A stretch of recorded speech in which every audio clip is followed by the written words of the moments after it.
Já, komið sæl, sunnudagur, Synir Egils heilsa, síðusti þáttur fyrir kosningar, en við munum eflaust ræða talsvert pólitíkina, en á eftir koma þeir duettinn úr RÚV, Bogi Ágústsson og Ólafur Þórn Harðarson og við ætlum að fara svona bæði yfir pólitíska sögu fyrir kosningar og svo náttúrulega stöðunni eins og hún núna, en við byrjum hérna vettvangi dagsins, það Guðmundur Steingrímsson, doktorsnemi í hverju?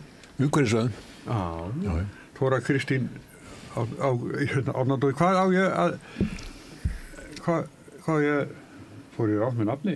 Þú fórst rátt með föðurnafni mitt. Ásgeirsdóttir? Já. Eins og ég er búin að segja þetta oft. Já. En þú ert upplýsingafulltrúi? Já. Hjá Íslenskri erfðagreiningu. Og Jakob Bjarnar Gretarsson, blaðamaður. Og með þér er sonurinn, Loki Jakobsson. Öldungur. Loki getur ekki verið einn, þannig að ég bara var að taka hann með. Það var ekkert neitt annað að ræða. Fallegur hundur sem búin að leggja sig hérna inn í hjá okkur. En ef það heyrist eitthvað svona í krónumánu gengur gólfið, þá veit fólk. Já, hann er kominn á stjá. Já. Gunnar Smári er hérna líka. Við erum öll velkomin. Takk. Já, hvað lesið í stöðunni svona núna? Hvað finnst þú? Hvernig heldur þetta? Verður þetta þriggja stjórn? Já, það er allavega stórmerkilegar tölur sem að koma úr þessum könnunum. Já, sem að ég hugsa svona, fyrst og fremst að mér finnst landslagi vera þannig og kannski fyrir löngorðið þannig en þetta er einn staðvistingin á því að það er ekkert kjarnafylgi í gangi. Það er ekkert til lengur sem heitir að flokkarnir eigi eitthvað. Og maður minnir sig á það, sko, Samfylkingin er núna þarna í háum hæðum, en það er bara 10 ára síðan að hún kvarnastu því. Veist, hún átti 3 þingmenn hann fyrir 10 árum síðan. Þannig að, veist, og VFG er núna hverfa og jafnvel Framsóknarflokkurinn og þetta eru allt saman flokkar sem og Sjálfstæðisflokkurinn, veist, mælist í 11% og það er flokkur sem bara fyrir nokkrum árum síðan var talið að ætti alltaf sitt svona 25% kjarnafylgi og að mikið talað það og þetta er allt saman gjörbreytt og nú er bara á engin eitt inni. Þannig að það finnst mér vera breytingin sem við erum að sjá og hún er stórmerkileg. Svo. En hvers vegna er breytingin? Er það bara koma nýja kynslóðir inn sem koma nýja kynslóðir inn og það eru merkilega hliðasögur í þessu, til dæmis eins og Sjálfstæðisflokkurinn hefur að mínu viti lengi haft þá svona ímynd að hann sé eitthvað svona stórt tjald í samfélaginu fyrir marga skoðanir og það sé svona staðurinn sem að fólk eigi að vera á ef það vill hafa aðgangað völdum í samfélaginu og svo leiðis, þannig verið svona eins konar hagsmunabandalag. Það er alltaf hrynja núna bara í beinni útsendingu og það finnst mér mjög jákvætt. Ég held að segja ekkert. Og mjög merkilegt í svona pólitísku samhengi. Jó, mjög merkilegt. Ég veit ekki í rauninni, það er það jákvætt að einhverju leyti líka að ef að fólk er með einhver mjög ákveðin skilaboð, en við erum að horfa fram á það að Sjálfstæðisflokkurinn er nú ekki meira hrunin en það að hann er bara búinn að skipta sér. Já, við erum náttúrulega með miðflokkinn sem er svona hægri dólgarnir í Sjálfstæðisflokknum sem að þarna fannst hann ekki ganga nógu langt og svo erum við með þarna pöpulinn í Sjálfstæðisflokknum sem er komin í flokk fólksins sem er svona hægri popúlistaflokkur sem að boðar alveg ótrúleg ríkisútgjöld á þess að vilja hækka skatta eða gera nokkuð til að afla þeirra. Og svo erum við með Viðreisn sem er svona ákveðin armur líka af Sjálfstæðisflokknum. Þannig að við erum í rauninni, hægrið er ekki farin neitt. Ef eitthvað er það búið að eflast innan þessara flokka. Þannig að við erum ekkert að segja skilið við það sem Sjálfstæðisflokkurinn stendur fyrir þótt hann sé búin að skipta sér. En það sem að mér finnst svolítið athyglisvert núna, af því þú nefndir þessar tölur sem er að koma, mér finnst svo rugglingslegt hvernig þarna skoðanakannanir eru settar fram núna. Mér finnst til dæmis ofta vanta svona ítarupplýsingar eins og hvað eru margir óákveðnir, hvað er stórt þýði, það sem er að svona slengt fram og mér finnst óþægilegt að lesa í þetta. Það vantar í svona miklum sveiflum að þá finnst mér til dæmis fjöldi óákveðina er mjög mikilvæg vísbending. Já.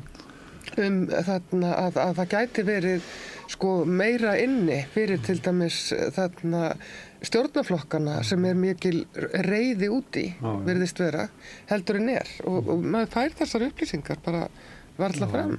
Svo kemur Sigurður Ingi fram núna og segir að Sjálfstæðisflokkurinn hafi verið óstjórntækur og var samt með honum í ríkisstjórn í 7 ár. svolítið skrítið. Já, þau eru náttúrulega farin að ráðast mjög hart fram hvert gegn öðru, en þarna... En mér samt þó að sjálfstæðisflokkurinn sé að dreifast svona í margar áttir, þá samt sem áður þetta konsept hrunið. Hann taldi sig alltaf áður geta rúmað allar þessar skoðanir.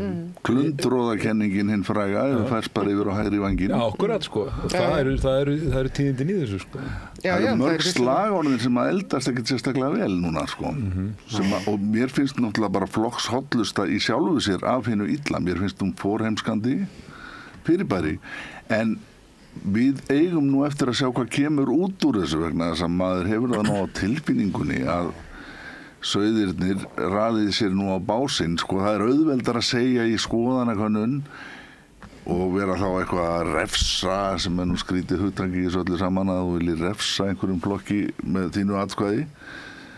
En hvort að það komi svo gamla bara XD-XB þegar það eru mættir, ég veit það ekki. Ég hugsa að þeir séu svolítið svona lærra metnir, bæði Framsókn og Sjálfstæðisflokkur í þessum könnunum heldur en mun koma upp úr kössunum. En Þóra Kristín, þú varst að tala að þú ættir svolítið erfitt með að lesa úr þessu. Hér erum við nú til dæmis með á Vísi, þar sem allar helstu og nýjustu fréttirnar birtast. Hér er verið að vitna í metilinn. Hvað er það? Það er kosningaspá. Þetta er kosningaspá, þetta er einhverjir 3-4 tölvunördar skilsmér sem að taka saman allar kannanir, til dæmis prósent og maskína, þetta er gerólíka kannanir.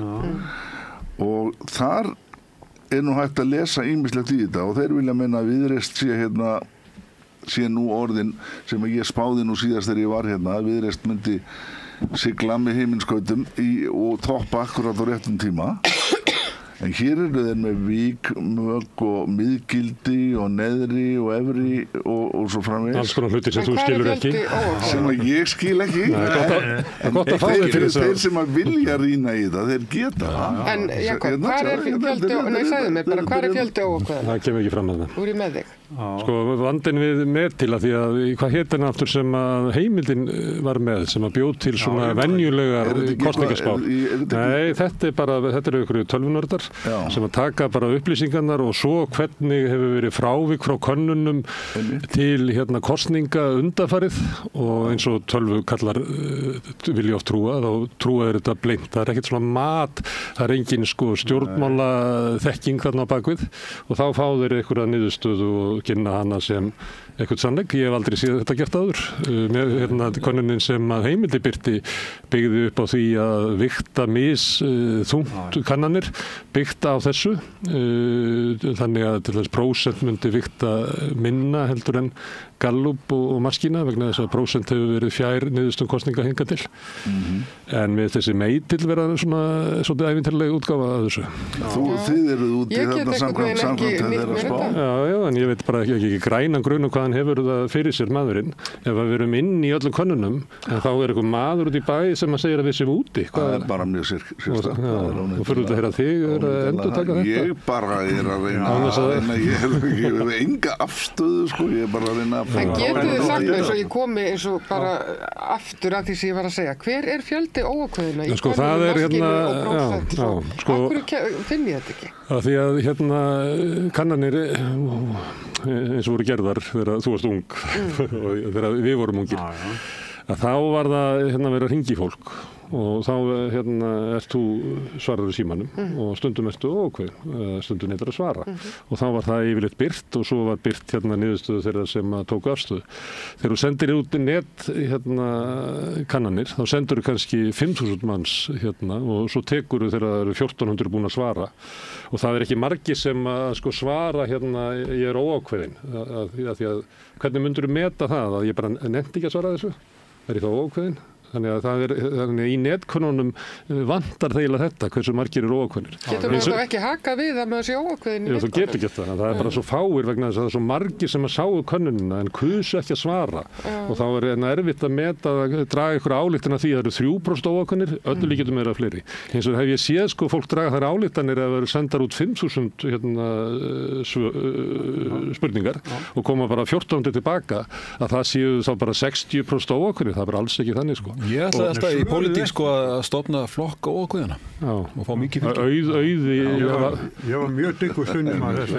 Já, það hefði verið 25% flokkur. Það var hugmyndur þetta að það yrði skilin eftir auðsæti fyrir þá sem að þinginu. En ég hef allavega tilfinningunni að það séu margir sem eru ekki búinir að ákveða sig. Samanlægir. En ég var að við það bara það fólk sem ég hitti. Ég veit að það eru margir sem að eins og Píratar og VG eru að horfa til þess að svo sé. En ég var að við svona óskhyggju það að þeir sem eiga eftir ákveða sig, sem ákveða sig í síðustu vikunni eða kjördag, að þeir hegði sér einhvern hátt stórkostlega öðruvísi en hinir sem að taka fyrir ákvarðanir. Það er eiginlega... Nei, ég gæti trúa því að það sem að óánægjan hefur verið mest, eins og til dæmis gagnvart Sjálfstæðisflokki og VG og svona, að þeir muni kannski skila sér meira, þeir gefi sér kannski upp frekar sem óákveðna en muni frekar skila sér. Ég held líka að kannanirnar séu mögulega að hafa áhrif á óákveðna. Það er þessi 5% lína sem er mjög svona sálfræðilega erfið fyrir nokkra flokka núna. Ég held að sko Píratarnir eru úti í 2 af 3 konunum og miðað við svona hvað fylgi þeirra hefur verið rókjent undanfarið í kosningum eða alla tíð, að þá myndi ég halda að þau var í stórkostlegri hættu. VG er búin að vera auðvitað þing síðan síðastliðið vor og það myndi vera bara stór tíðindi ef þau myndu bjarga sér. Ég held að þetta sé bara, ef við vera bara grimm og horfa á stöðuna eins og hún er. Já, ég held að sé mjög virkur svona, sko, þáttur í þangagangi kjósenda núna að fólk vill ekki setja atkvæðið sitt á flokk sem mælist ekki á þingi. Hættan er svo að fólk fara að kjósa taktist og það er ákveðin hætt í því fyrir þessa litlu flokka og á þess að ég ætla að fara að agitera eitthvað sérstaklega fyrir Pírata og VG þá held ég að það væri missir af báðum þessum flokkum til dæmis í hvað varðar umhverfismál að þessi flokkar hafa verið málsvarar umhverfisverndar en aðri flokkar hafa því miður margir ekki verið að svara því kalli sem er mjög alvarlegt mál af því að þetta eru kannski alvarlegustu mál okkar samtíðar. Trump segir þetta sé bara hoax. Það er kannski missir af Bjartri framtíð og öðru flokkur sem hafa farið. Bandalag jafnaðarmanna, sumir sakna þess. Sumir sakna bandalags jafnaðarmanna. Já, ég ætla nú ekki að fara í fornleifu uppgröft. Ég ætla ekki að fara að gráta með þeir í einhverju löngu dánum hreyfingum. Stjórnmálaflokkur, samfélagið er mjög fljótt að jafna sig á dauða stjórnmálaflokkur. Já, það hugsa ég líka. Ég hugsa við lifum þetta alltaf, hvort sem að þau dett út að þingið ekki. En mér finnst þess vegar sko að þarna eins og Gummi segir, það er alltaf þarna hættan á því að fólk fara að kjósa taktist og ég sé að sko vinstrið er að færast mikið yfir á Samfylkinguna og ég velti fyrir mér hvort að Samfylkingin hafi alveg unnið sér inn þetta traust, til dæmis í málum eins og umhverfismálum og þarna og fleiri málum. Það sem að mér finnst svona svolítið vanta jafnaðarmennskuna í jafnaðarmennskuna. Já, ég tek undir það að það væri mjög mikill missir af svona þessum sterkum málsvörum umhverfismála og náttúruverndar á þingi og það er náttúrulega aðalega VG og Pírata sem hafa svona borið það flagg og gert það af einhverju svona fagmennsku og farið djúpt í þau mál en Viðreisn er með alveg ágæta stefnu líka frá í rauninni kosningunum síðast. Við trómuðu fram með alveg ágæta stefnu þar og Samfylkingi líka frá bara fornu fari í raun og veru við erum að tala um það en þess að þau hafa alltaf haft í sínu röðum svona svolítið Mörð og Þórunni og fleiri sem hafa haft mjög mikið áhuga á þessu en maður velti því fyrir sér svolítið með Samfylkinguna núna hvort þetta sé bara einhver arfleið sem hún er með þarna eða hvort hún trúir raunverulega á þessi mál ákvarðat núna sko. Já, hún er allavega ekki að halda fram því fólki sem hefur staðið fyrir þessi mál. Þórunn er komin í 3. sæti, var í 1. til dæmis og svona og þannig að það er alls konar vísbendingar að þessi mál hafi verið sett aftar. En er þetta ekki vísbendingar líka það að fólk kæri sig ekkit það sem að þessi armur flokksins hefur verið að halda á loft? Já, ekki vel. Ég meina, liggur það ekki einlega bara í hlutarnas eðli? Ég heldur að þegar Þóri fyrir þriðasættið að þá hafið þið reiknað með þið fái 3 þingmenn. Nei, held ekki. Það gerðist, nei. Bara hristir höfuðið? Nei, að fá 3 í Suðvestri er bara óskækja, held ég. Ég held að það sé, henni var skáka til hliðar og ég meina flokkurinn setur á stefnuskrá sína að fara út í virkjanir á næstu 10 árum sem er eins og 2 Kárahnjúkavirkjanir. Það er bara samfélkingin í dag. Já, samfélkingin er ekkert sérstaklega traustvekjandi í umhverfismálum og ég verð að segja það með Viðreisn líka að þau eru voða létt og kát og hress og vilja örugglega vel en svona grunnstefna Viðreisnar og svona hægri samfélkingarinnar og þessi áhersla á einkarekstur og annað fer ekki alveg saman við þá umhverfisvernd sem við þurfum inn í framtíðina. Það er bara þannig. Við getum ekki haldið uppi við getum ekki endalaust verið að knýja áfram þessa vél. Við verðum að draga úr. Ef við ætlum að fylgja. En þetta er samt málaflokkur sem hefur fengið lítinn lúmgrunn í þessari baráttu hingað til. Já, það er engin áhuga. Það er smá skrítið þess að hann skorar alveg, hann er alveg á blaði þegar skoðað viðhorf kjósenda. Já, og það er kannski ef að við horfum á það að VG var stofnað til þess að halda þessu málaflokki á lofti, að þá náttúrulega er það að koma út úr ríkisstjórn VG og það að þessi málaflokkur sé ekki ofarlega í huga í samfélagsumræðinni og að það sé komin Guðlaugur Þór Þórðarson inn í umhverfisráðuneytið. Það kannski er bara skiljanlegt að þetta er ekki á dagskrá. Þetta var brýtt af dagskrá. VG ánáttúrulega við þann vanda meðal annars að stríða að bara í undanförnum kosningum þá hafa þeir falið sig á bakvið fagra ásjónu Katrínar Jakobsdóttur.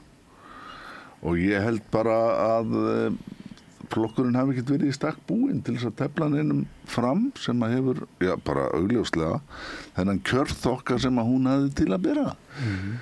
Og svo náttúrulega skriðir út úr skúmaskotum sínum Steingrímur J og félagar frjálshyggju, framsóknararmur vinstri grænna mætti leið og kosningunum vera lokið og Kata var búin að vinna sigur fyrir þá.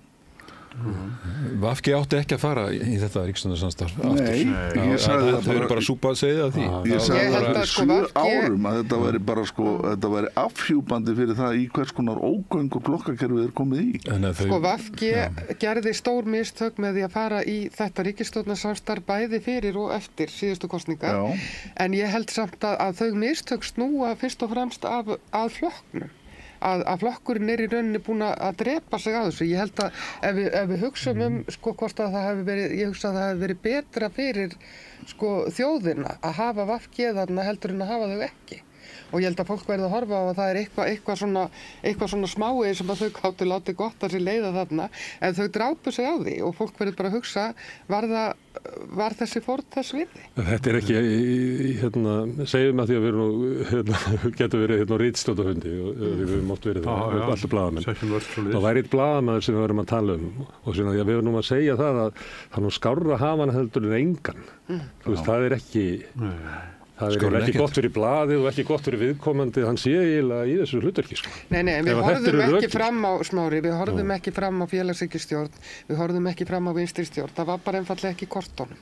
Það að þau hafi farið þannig inn, ég lít svo á að það hafi verið mistök, þau hafi gert mistök fyrir flokksins vegna, ef þau vildu halda honum við, en ég held ekki að það hafi verið neitt skeður fyrir þjóðina, það er það sem ég er að segja. Ég man og ég skrifaði fyrirsögn Panama prinsalaus ríkisstjórn í kortunum eða eitthvað svoleiðis og taldi mig hafa áræðanlegar heimildir fyrir því að það hefði bara verið næsta skref en það var fyrir sögn sem kom á daginn en þú veist, það var alveg möguleik það var önnur opsjón það var opsjón ef að Píratar hefðu verið inni en framsóknarmenn neituðu að vinna með Píratum og ég er ekki að segja ég man eftir þessu tíma, þetta var 2017 þegar ríkisstjórnin springur út af uppreist æru málinu og þá var búið til kosninga með mjög skömmum fyrirvara, ég held að það hefur bara rétt rúma 5 vikur og ég man eftir þar sem þetta var tilkynnt að það stóð Bjarni Benediktsson og var að segja þetta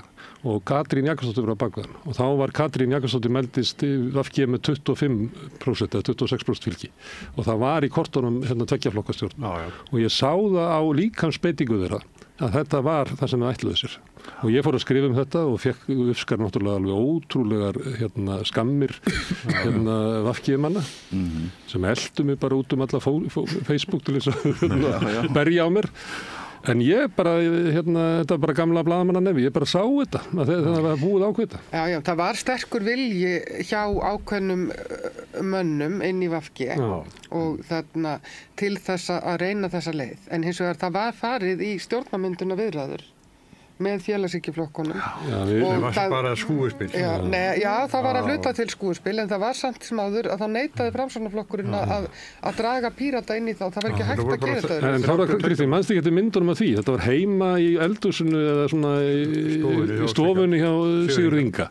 Og talandi líka tjáningu, ef þú bara rifjar upp myndirnar, þá var þetta ekki stjórnarmynduna viðræður. Nei, ég held að það er mikil áhugaleysi Sigurðar Inga ósaði af myndinni. Já, áhugaleysi hans var algjört og ég held að það hef ekki verið alveg algjört inn í VG, en það var vissulega held ég þrýstingur í það átt að fara í stjórn með Sjálfstæðisflokk.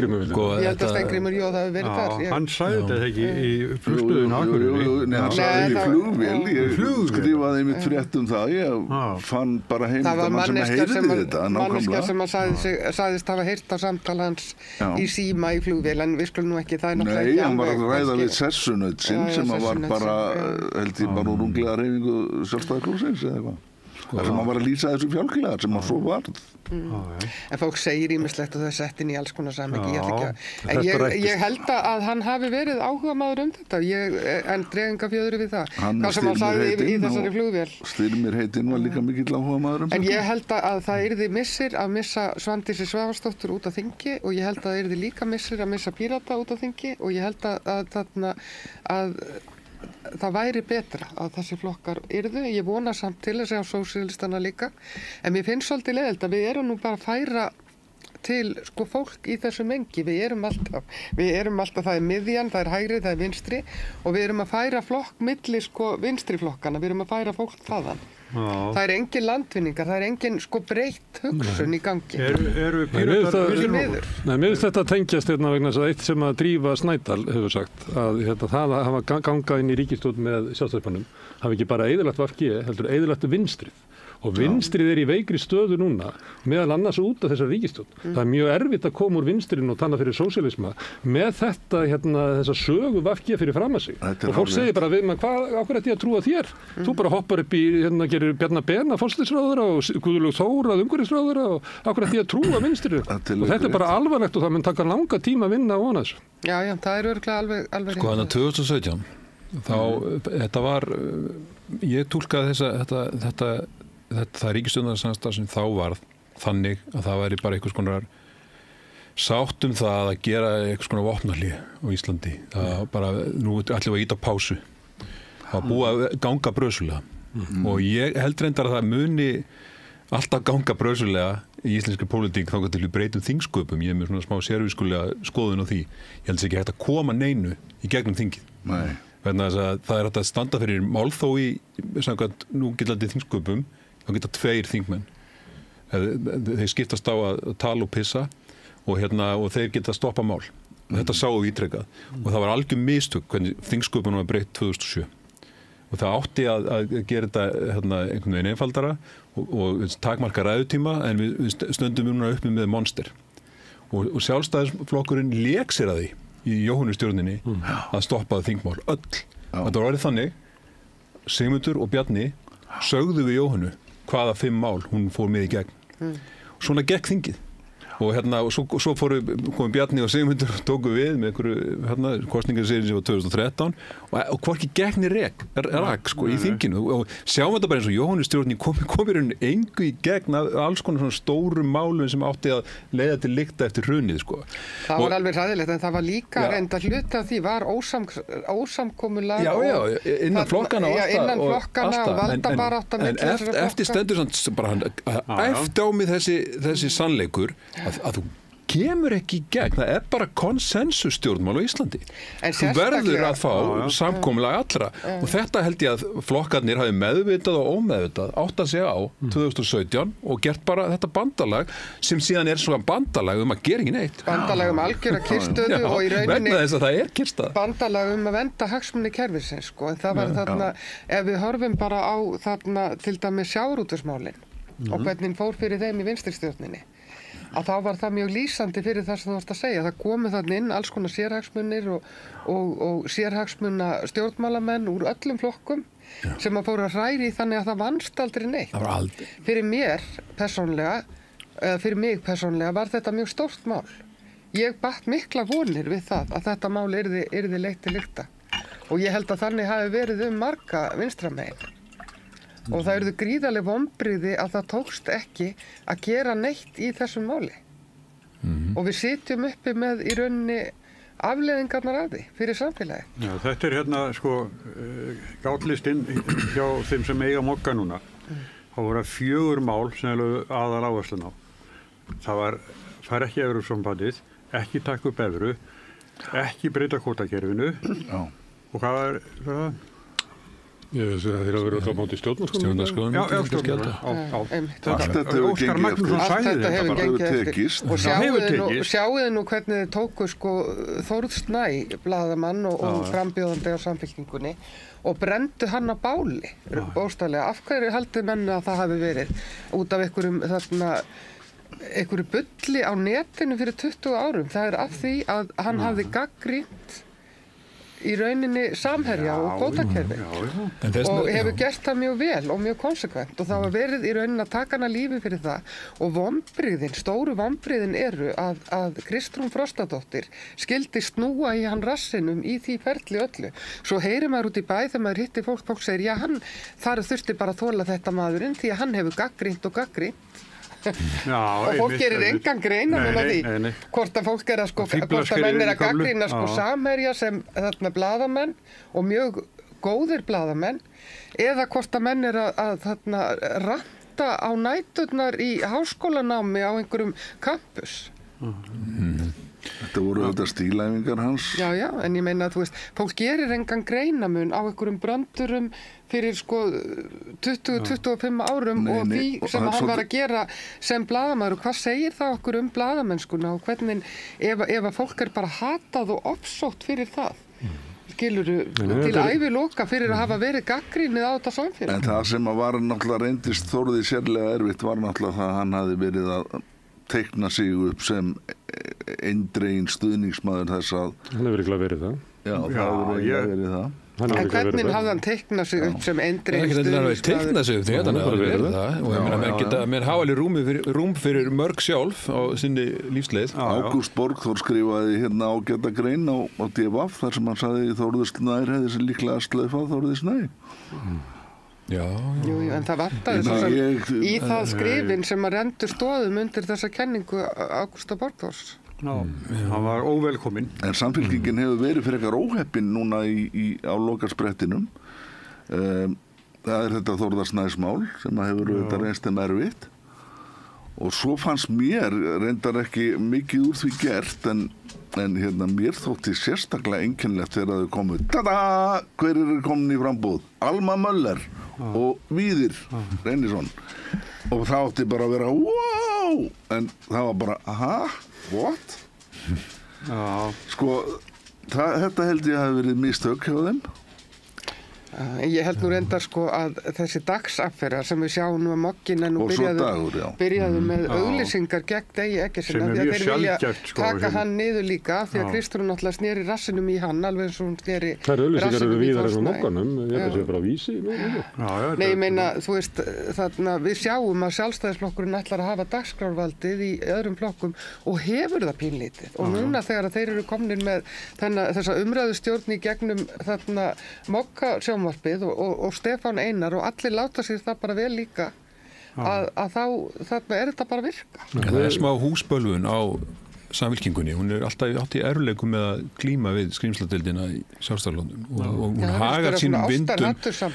hagar sínum vindum stundum allt og mikið eftir hagar sínum seglum allt og mikið eftir þeim vindum sig undir þetta og gefur þessu þar nefndi vald. Já, hún gerir það og jafnvel þannig sko að eins og birtist í þessari kosningabaráttu að hún jafnvel vilju sko til að fórna sínu besta fólki sko eða snúa rassinum í það og sem bara sem er svolítið rauðu þráður í Samfylkingunni og að hún ítir frá sér fólki og þau verða að glíma við þetta sko. Já, þau gera það, ég meina það er bara röða og raðir af fólki sem að ég bara finnst bara mikið til koma og gott stjórnmála lið sem að á ekki på pallborðið sko og þetta finnst mér slæmt og þetta sko Sjálfstæðisflokkurinn miklu betri í að halda á sínu fólki að rækta sitt fólk og þar er ennþá svona stjórnmálamenn eins og Birgir Ármannsson sem hætt eftir 20 og eitthvað ára feril og bara eitthvað svona við orðnir eitthvað svona eins og bara árið sér 1950 og þeir bara og þeir eru með eitthvað svona stjórnmála skóla og eitthvað svona lið þetta gera þrátt fyrir það má læra smá að þessu að reyna að rækta sitt fólk standaði baki á því svo kallaða vinstri gefur skrímsladeildinni vald með því að beygja sig alltaf undir það gefur henni dagskrárvaldið og talandi dagskrárvaldið það kom mér á óvart í forsetakosningunum sem að Stefán Einar í einhverju þráhyggju sinni fyrir að tala þungunarof þú veist það, hann má það en svo er maður að horfa á RÚV og Stöð 2 það horfa þannig þungunarof vorði mál í forsetakosningum bara því að Stefán Einar þetta í hug út í einhverju sko að því hann hefði einhverju tilmynd til að flytja hér inn einhverju svona persónustjórnmál Bandaríkjanna mála Katrínu upp sem einhvern barnamorðingja og eftir það var þetta orðið stærsta málið í forsetakosningum þannig að mér finnst að aðri fjölmiðlar líka hafa í huga að hleypa ekki hverju sem er frá þessari skýrsludeild. En síðan er það sem að minnst bæði Guðmundur og Þóra er að tala að við verðum náttúrulega að kunna það sem samfélag að verja þá sem er að gagnrýna valdið ríku og voldugu betur en við gerum. Því að það fólk er bara skilið eftir að bera ángri. Ég meina, RÚV getur ekki svona varið sko fólki sem að skrifaði Samherja eða fjallaði Samherja. Þórður Snær er annan dæmi og ég meina við þekkjum mörg dæmi það að þegar að þessi skrímsladeild fer af stað að þá er tilhneiging í samfélaginu að rökkva tilbaka og ekki, þú veist að vona að þetta komi ekki að mér. Og þá erum við að gefa þeim bara ógeðslega mikið vald sem að þeir ekki skilið og þeir fara ekki vel með. Við erum líka að gefa frá okkur almannahagsmuni þegar við gefum þeim þetta vald. Ég held að þetta sé mjög sko þarft að setja þetta miklu meira upp á yfirborði líka. Þannig að ég kynntist í alveg þegar ég var í framboði og var náttúrulega þingmaður eins og fyrir Norðvesturkjördæmi og svona að sko í þessum litlu byggðarlögum þá er þetta ennþá sko áþreifanlegra að maður hittir fólk þar sem að fer gegn meginströmmnum í byggðarlaginu. Það er bara útskúfað og jafnvel frá sko félagslegum sko gerfum og allt þetta sem það á hendingu á sko.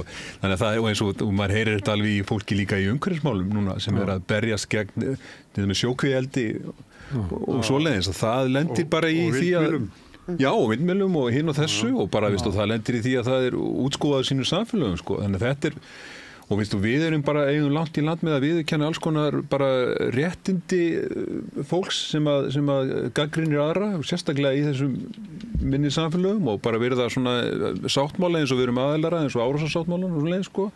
Og þannig að það er bara pottur brotin í þessu og lítið rætt. Og við þurfum að venda þetta og að því að við erum komin ríðstjórn að þá var alltaf sagt í gamlanda að sko hverjulöndinni geta haft rétt fyrir sig líka sem að var sko vörð til þess að við verum að hlusta á ykkur tótt að böddi og segja allir sko en við verum bara ekki að hlusta á hvað hann er að segja því að við hefum ekki að hlusta á það sko hvernig samfélagið er að reyna að íta í burtu allir sem eru gaggrínir, allir sem að setja sig upp á móti sko meginströmmum.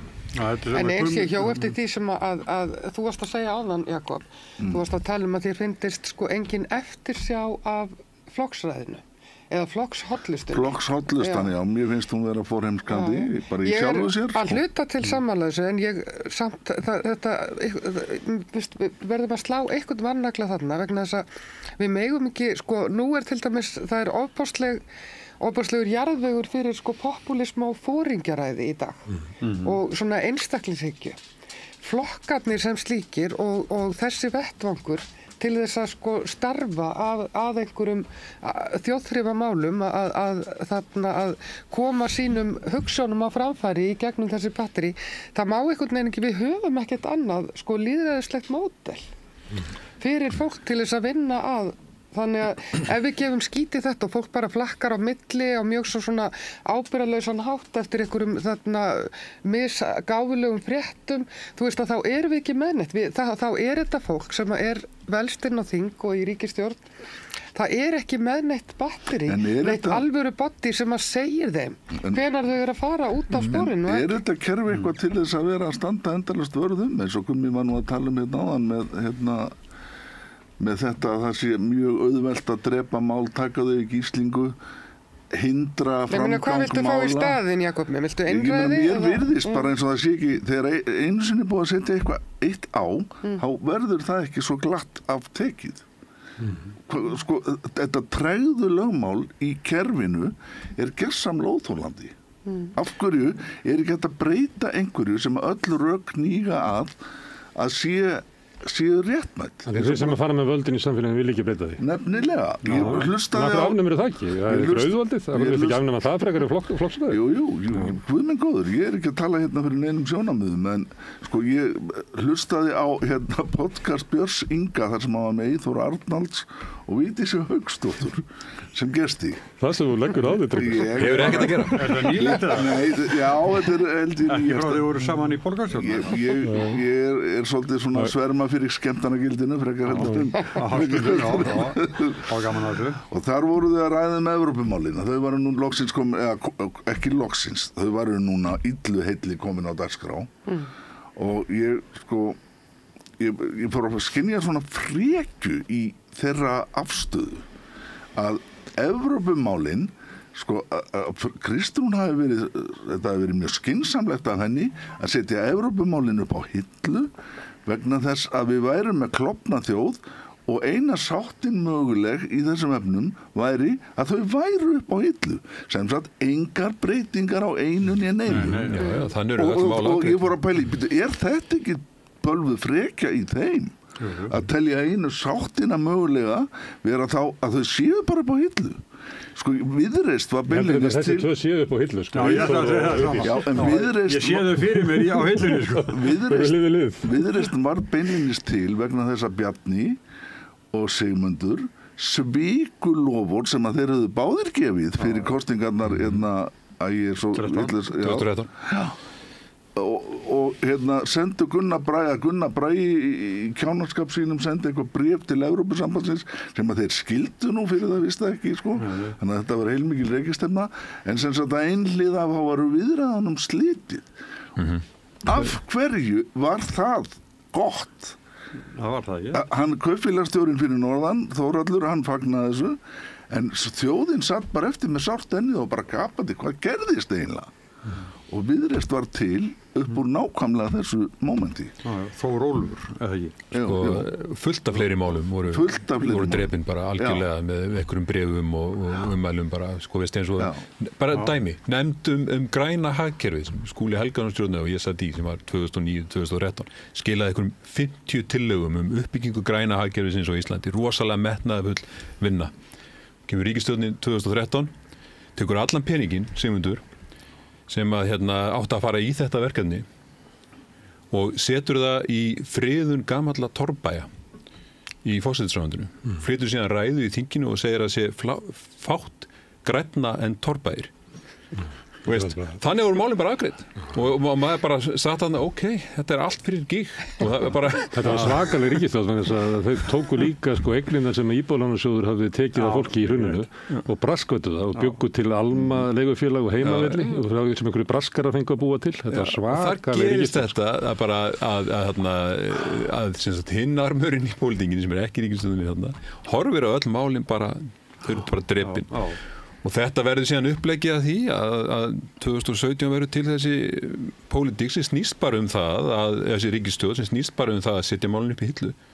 Það er bara, Það ákveðið svona bara hugmyndaleysi í gangi gagnvart því hvernig á yfirleitt að koma á einhverjum stórum umbótum í þessu samfélagi í gegnum þingið og í gegnum stjórnmálin og það verður spennandi að sjá eftir þessa kosningar vegna þess að ég held þessi mikil óþreyja í samfélaginu, margir sem vilja sjá eitthvað raunverulega gert, margir sem vilja sjá til dæmis annars konar aðgerðaráætlun loftslagsmálum heldur en bara einhver hugmyndabanki, en okkur það hugmyndabanki.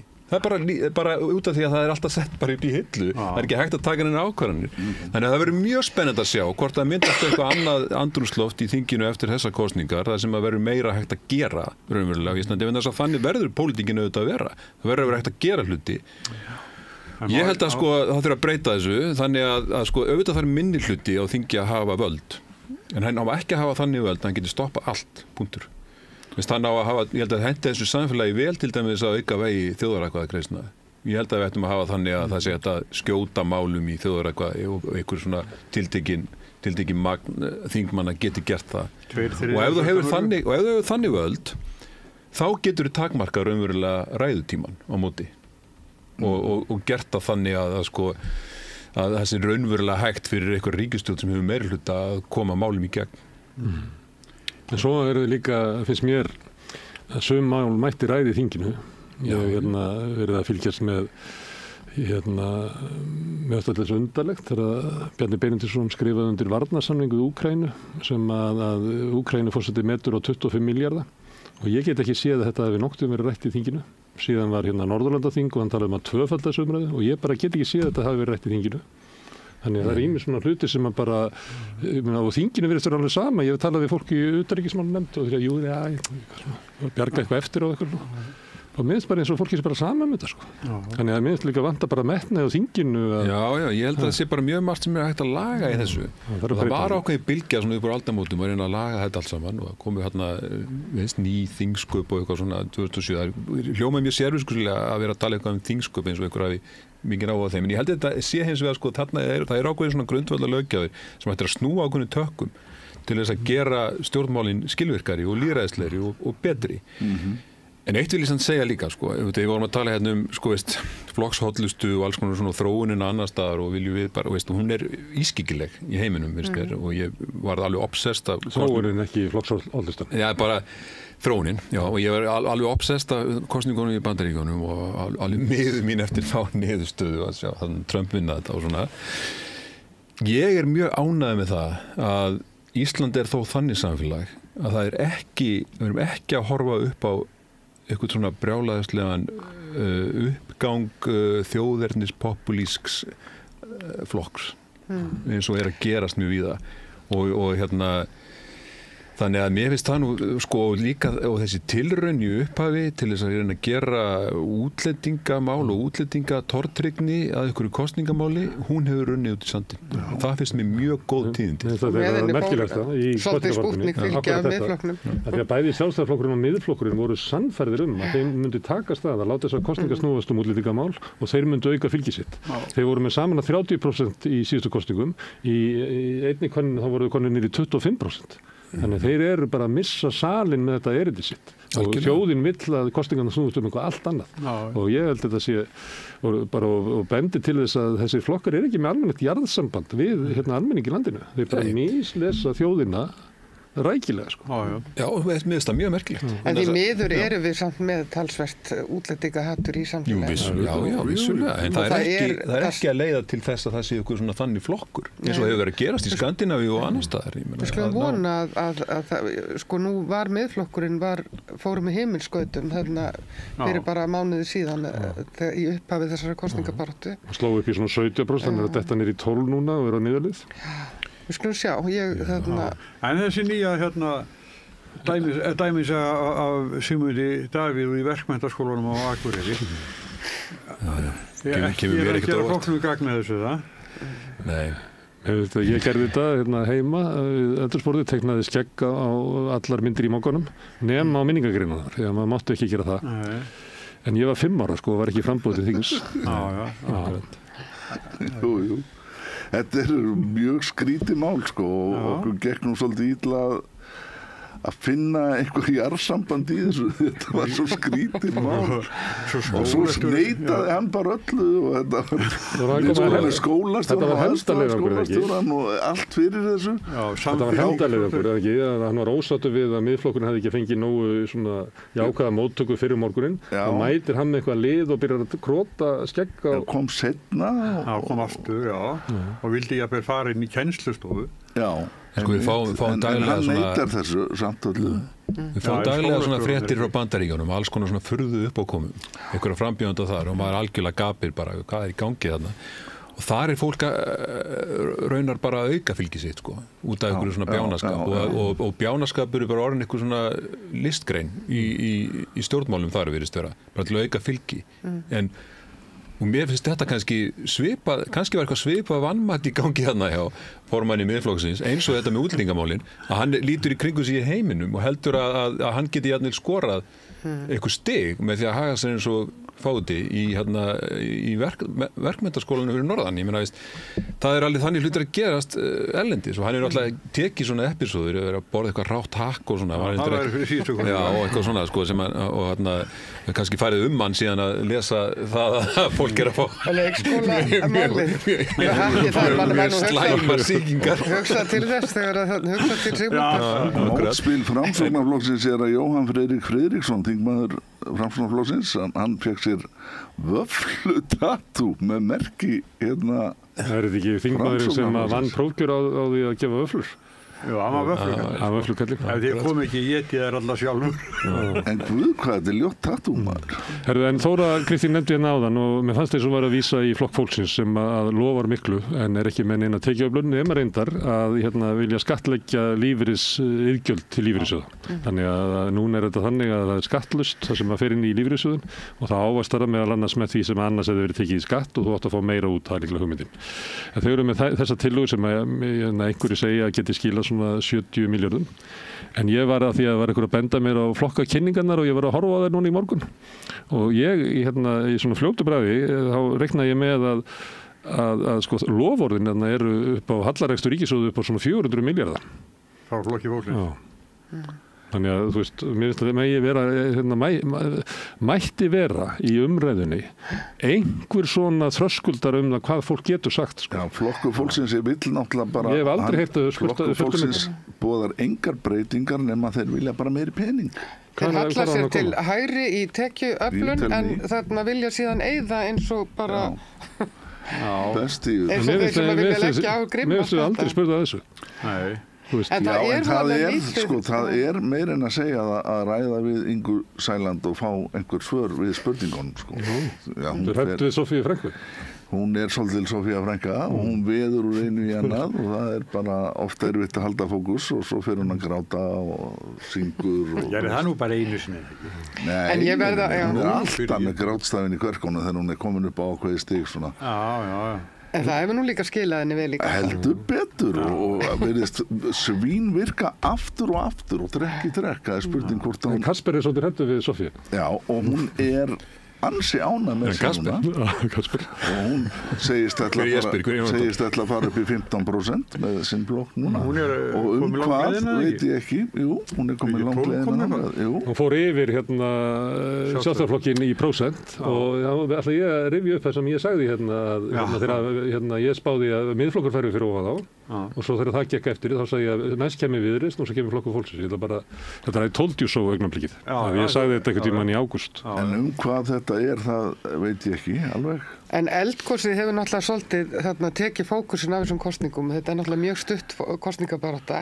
En ég verð að segja það kom frétt núna í fyrradag held ég, sem mjög mikilvæg fyrir út af verðbólgu og öllu og líka út af umhverfismálum, tengist því líka. Og það var að verð á grænmeti myndi að líkindum hækka 12% áramótin út af herra raforkuverði til grænmetisbænda.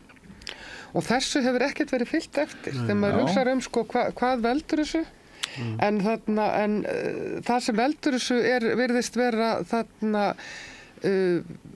vanhæfni Alþingis til þess að setja sem sagt, lagaramma orkuöryggi heimilana.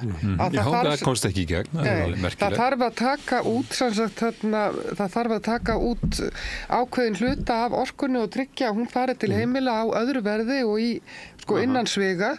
Og það náðist ekki samkomulag þetta á Alþingi og það meiri sig að koma fram tillögur það að stóriðan myndi selja heimilunum aftur þessa orku þá á hærra verði, þannig við þyrftum að borga stóriðinni ekstra fyrir það að fara í bað eða þú veist, þannig að þarna og nákvæmlega þetta notað sem áróðursbragð á almenning að þetta sé hluti af þessum orkuskorti sem svona upplýsingaóreiða sem að verið að tælja okkur trúum að það sé svo ægilegur orkuskortur á Íslandi og núna eigum við að fara að borga miklu meira fyrir innlent grænmeti vegna þess að það sé þarna orkuskortur. En af hverju þetta er ekki orkuskortur, þetta er skortur. Af hverju ekki í gegnum Alþingi? Því Alþingi meirihluti sem að vill frekar verja hagsmuni orkuheildsala sem engi vissi að væri til, Það er þeir sem að kaupa orkuna og ætla svo að sitja á henni og selja hana. Þetta er sama og Enron gerði í Kaliforníu og bjó til orkukreppu. Alþingi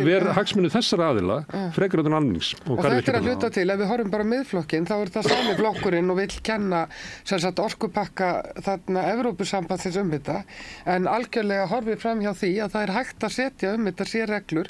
Normenn til dæmis þurft að gera það til þess að ná tökum á þessu í Noregi því að þar fór orkuverð til heimilan upp úr öllu valdi, en við höfum ekki gert það og það virðist ekki vera. Það virðist ekki vera hægt að breyta einu. Nei, en það líka til þess að geta haldið áfram að grenja á meiri orku og meiri þenslu í orkuöflum á algjörlega óábyrgan hátt. Og fengið almenning með sér í lið sem að horfir á verð á grænmeti og orkureikningi. En þetta virkar, Sjálfstæðisflokkurinn vill virka, Miðflokkurinn vill virka, Flokkur fólksins vill virka, Viðreisn vill virka, Samfylkingin vill virka. Þetta er svo fyndin umræða, það eru 9 virkjanakostir í nýtingaflokki, í rammaáætlun, búin að vera þar núna.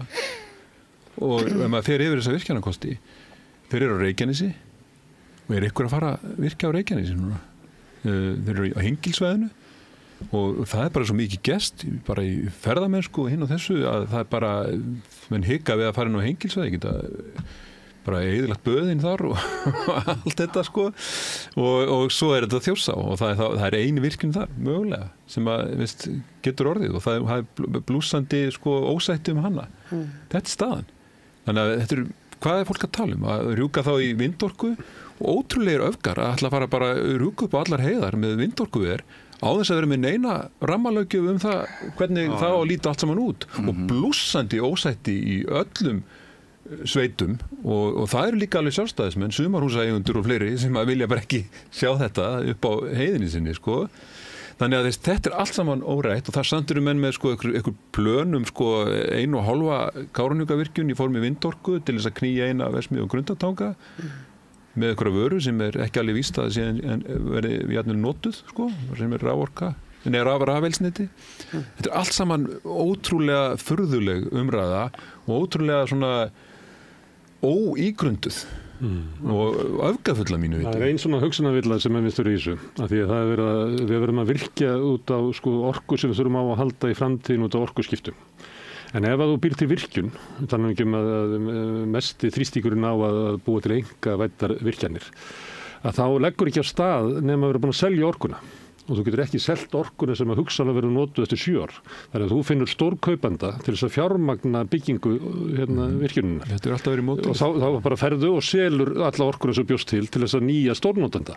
Það leysir ekki orkuþörfin í framtíðinni.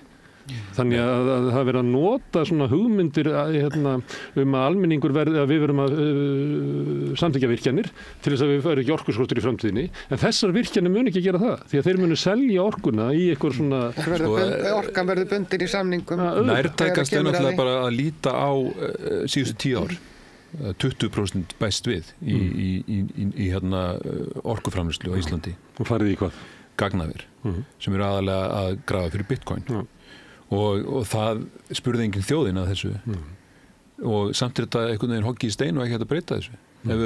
Við þurfum auðvitað raforku í orkuskiptin En áður en við rjúkum á stað og ætlum að fara að tvöfalda jafnir orkuframleiðsluna eins og Samtök iðnaðarins heyrist mér að vilja gera og fleiri í nafni orkuskipta og það þarf alls ekki svo mikið orkuskipti, ekki næstu því og þá verðum við auðvitað að tryggja að orkan sem við framleiðum í framtíðinni þá og helst orkan sem við framleiðum núna renni til orkuskipta og þar með til heimila og það ótrúlegt dugleysi í Alþingi að ná ekki að ákveða það og þetta dæmið það sem ég að segja að það eitthvað mikið bogið við Alþingi mikið bogið við það hvernig það skipulagt en þess ég fullir því að það ríkur meirihluti fyrir því með alþingismanna að vilja forgangsraða í þágu almennings í orkumálum ríkur vilji fyrir því að forgangsraða í þágu innlendrar grænmetisframleiðslu ríkur vilji, en það fer ekki gegn og það eitt sem þarf að skoða líka á Alþingi og það hvernig hagsmunasamtök lobbyistar, íslenskir hafa áhrif þar haldið þið til dæmis að það muni einhvern tíma nást að breyta íslenska landbúnaðarkerfinu? Já, ég held að Heldur það? En meðan allt stendur í járnum inn á Alþingi út af sérhagsmunum að þá stöndum við frammi fyrir stórslýsi til dæmis varðandi sjókvíeldið og vindorkuna og allt þetta vegna þess að það ekki, Alþingi getur ekki staðið undir, getur ekki sett þessu nein mörk, getur ekki staðið vörðum hagsmuni landsins og okkar sem Ég held að þetta sé alveg rétt sem að Gunnar Smári var að segja en þetta fungerar bara í þágu sérhagsmuna en aldrei almennings og það þess vegna sem að það svona mikil ólga meðal kjósenda núna. Og miklu víðar, þú nefndir landbúnaðarkerfi ég held að bændur eru verið átt að sjá því það kerfi sem búið að vera að reka þjónar ekki þeirra hagsmunum. Já, ég held ég allir lóta bændur vilja breyta þessu ég bara að ég eftir að sjá þessu verið breytt en það aðri hagsmunir sem ráða. Það bara Þórólfur í Skagafirði. Ég bara þeir sem eru að græða á þessu. Við tölum við loftslagsmálin í þessu samhengi. Við erum að setja eitthvað upp til 20 milljarða nákvæmlega í þær greinar, bara þær 2 greinar, mjólkurafurðir og rautt kjöt sem menga mest. Við erum að borga bændum beinlínis og jafnvel gegn þeirra vilja held ég, mörgra, til þess að eyða náttúrunni. Og þarna erum við með alveg dauðafæri til að breyta kerfinu bara smávegis til þess að landbúnaður beinlínis verði bara einhvers konar vinn fyrir bæði loftslag og almenningi í þessu landi. Að landbúnaður þessu stundaður þannig, hann bara hreinlega auki jarðveginn, auki líffræðilega fjölbreytni og búið til matvæli. Það að leyfa bændum, bara einfaldlega byrja á því, að leyfa þeim að framlega það sem þeim sýnist. Byrja á því, en ekki skilir það styrkin við 2 þær verstu framleiðslugreinar sem hægt að stunda. Þannig að en þetta alveg ótrúlega treðulega mál í þessu. Og þeir sem að tala fyrir svona hlutum, þeir eru bara ekki líka við og í umræðinu þá á þinginu. Ég held að Jón Bjarnason hafi í ríkisstjórninni 2009-2013 sett eitthvað til þess að ýta undir græna landbúnað. Ríkisstjórnin sem nefndum áðan 2013 og 16 hendur sér burtu. Já. Og það eru margir það er alveg fáralt að við sem ekki öflugt styrkjakerfi kring landbúnað, að það styrkir ekki nýsköpun innan greinarinnar. Nei, og það er að fara í þveröfu átt með landbúnaði með það sem við ættum að gera, sem sorglegt og bara eitt dæmið, Margt rotið í ríki Dana, Já. En finnst ykkur vera hiti í fólki? Kasper? Já, ég meina það bara segir sig sjálft miðað við þetta flögt sem að hefur verið. Já, það er mikið flögt. Þetta eru hamfarir. En þetta flögt út af því að fólk sé? En ég upplifa ekkert nefnilega, mér finnst þetta svolítið athyglisvert, mér finnst ég ekkert upplifa eitthvað brjálaða, ég er náttúrulega kannski ég er bara í mínum doktorsrannsóknum og sitt heima yfir einhverjum tölum og kannski hitt ekki nú mikið af fólki, en veist, ég heyri einhverjum frambjóðendum og þeir fara á fundi og það er allir bara alltaf tala um vexti. Mér finnst það ekki, vextir fara upp og niður í þessu landi og alltaf gert og einhvern veginn munur á kúk og skít hvað þeir eru. Auðvitað er ömurlegt að hafa svona háa en þetta er það sem við bjóðum upp á með þessu sveiflu hagkerfi. Þannig að það sé aðalatriði núna og þeir eru á niðurleið, þeir verða bara á niðurleið núna, væntanlega. Þeir eru, þetta nefnilega svolítið rangt raunverulega eru vextindir á upplið. Vegna þess að Seðlabankinn lækkar vexti minna en nemur lækkun verðbólgunnar. Þannig að stýrivextir, raunvextir stýrivaxta hafa aldrei verið hærri á Íslandi heldur núna. Já, en þetta er einmitt svona, þessi vaxtaumræða í íslensku samhengi, hún er eilíðar umræða og alltaf mjög tæknileg og að fólk sé aðalega kjósa út af því Það eitthvað klingir ekki alveg. Ég held að það sé bara eitthvað svona sem fólk nefnir, menn þess að fólk nefnir ekki að spá í þetta mikið. En fólk finnur ofboðslega fyrir því skuldut fólk, hvort að vextir eru háir eða lágir. Það hefur gert alla tíð á Íslandi. Jú, en það er náttúrulega núna greppir skórin, sko. Það getur almenningur, þannig ekki svona millitekki fólk og þar fyrir neðan, getur ekki eignast húsnæði eða þarf að taka lán á markaðsvöxtum í samfélaginu. Það er aldrei gerst í okkar heimshluta. Það er alltaf verið einhverja aðgerð ríkisins eða búa til sko sameiginlega húsnæðissjóði sem að hafa sótt fé út á styrk ríkisvaldsins sem að síðan deilt út til almennings þar sem það geta keypt húsnæði eða byggt upp leiguhúsnæði þannig að geta búið við örugt og ódýrt húsnæði. En nú þetta verið að byggja fullt á húsnæði í miðbænum sem selst ekki. Nei, við erum í einhverju tilraun þar sem að leysa húsnæðisvanda almennings með því að skilja hann eftir á sko óvarin fyrir verðsveiflum á fjármagni og óvarin fyrir verðsveiflum á húsnæði. Og þetta er náttúrulega einhver tilraunastarfsemi sem er hérna, ef við getum bara hort á bara frá öll eftirstríðsárun í okkar heimshluta. Þetta hefur aldrei, þú veist, engu dottið í hug að halda að þetta myndi leiða til þess að almenningu fengi ódýrt og örugt húsnæði. En við erum í einhverju svona kannski út sömu ástæðum og við viljum láta orku heildsala stjórna orkukerfinu og fleira. Þannig að það búið að braskvæða allt í samfélaginu með svona grunnþátt eins og húsnæðisuppbyggingu. Sko. Já, það sko, ekki Sjálfstæðisflokkurinn með blaðauglýsingu, það svona vextir í hvað þeir lækka. Þeir býðu eftir þessu. Snúðinni við að þá getur séð hvað hækkaði þeirra tíð. Sko. Já, en sko, þeir býðu eftir þessu í kosningabarátuna að stýrivextir myndi lækka. En þeir áttu ekkert von á því að bankarnir hækka svo bara á móti. Nei. Þannig að sko hnífurinn sem ég held á, sko, þeir halda bara ekki núna, sko. Þeir mistótt þetta algjörlega. Og svo náttúrulega sagan að þeir eru að tala hann er búin að lækka svona mikið og svo segir hann, svo mun hann lækka hérna þetta sé þeirra verk, þá getur snúið svo við þetta hækkaði þeirra tíð sko þannig að 2 milljónir á ári sem að fólk er að borga meira í vexti er þá þeirra sök ef þeir ætla að taka sko heiðurinn að einu en það sem er mest athyglisverð það við auglýsingar Sjálfstæðisflokksins, það er engin mynd af neinum. Það er bara texti. Ekki Bjarni? Nei, Bjarni bara sést ekki í þessu auglýsingu. Það ekki tekið eftir svona hvítar og bláar textauglýsingar. Aldrei manneskja á þessu.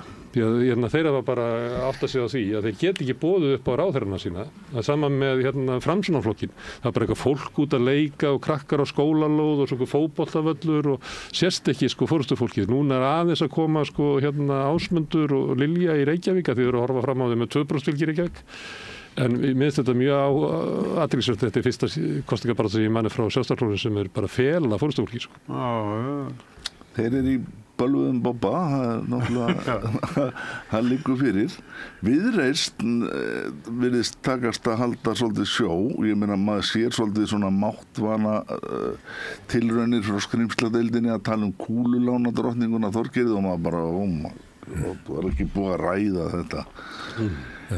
En sko Viðreisn er hins vegar með og títtnefndur Stefán Einar reyndi nú að spyrja Þorgerði út í þetta með jafnlaunavottunina sem er auðvitað láglaunavottun og hún sneri þessu upp á að hann væri í raun og veru höfundur jafnlaunavottunarinnar. Það var helvíti gott hjá henni en þau virðast ekki þurfa að fá að svara fyrir þetta neitt. Ég meina, mér finnst þetta að vera að brjóta í bága við allt sem að sá flokkur segist vera og ég hef sagt það áður. En hvað er Viðreisn að gera rétt? Nú eru þau búin að rísa, þau eru sá flokkur sem hefur risið mest í þessari kosningu. Þau eru Halla Tómasdóttir þessara kosninga. Þau eru náttúrulega að segja eitthvað ósatt, vegna sem við segja að við ætlum að vera hægra megin í tekjuöflun og vinstra megin í útgjöldum.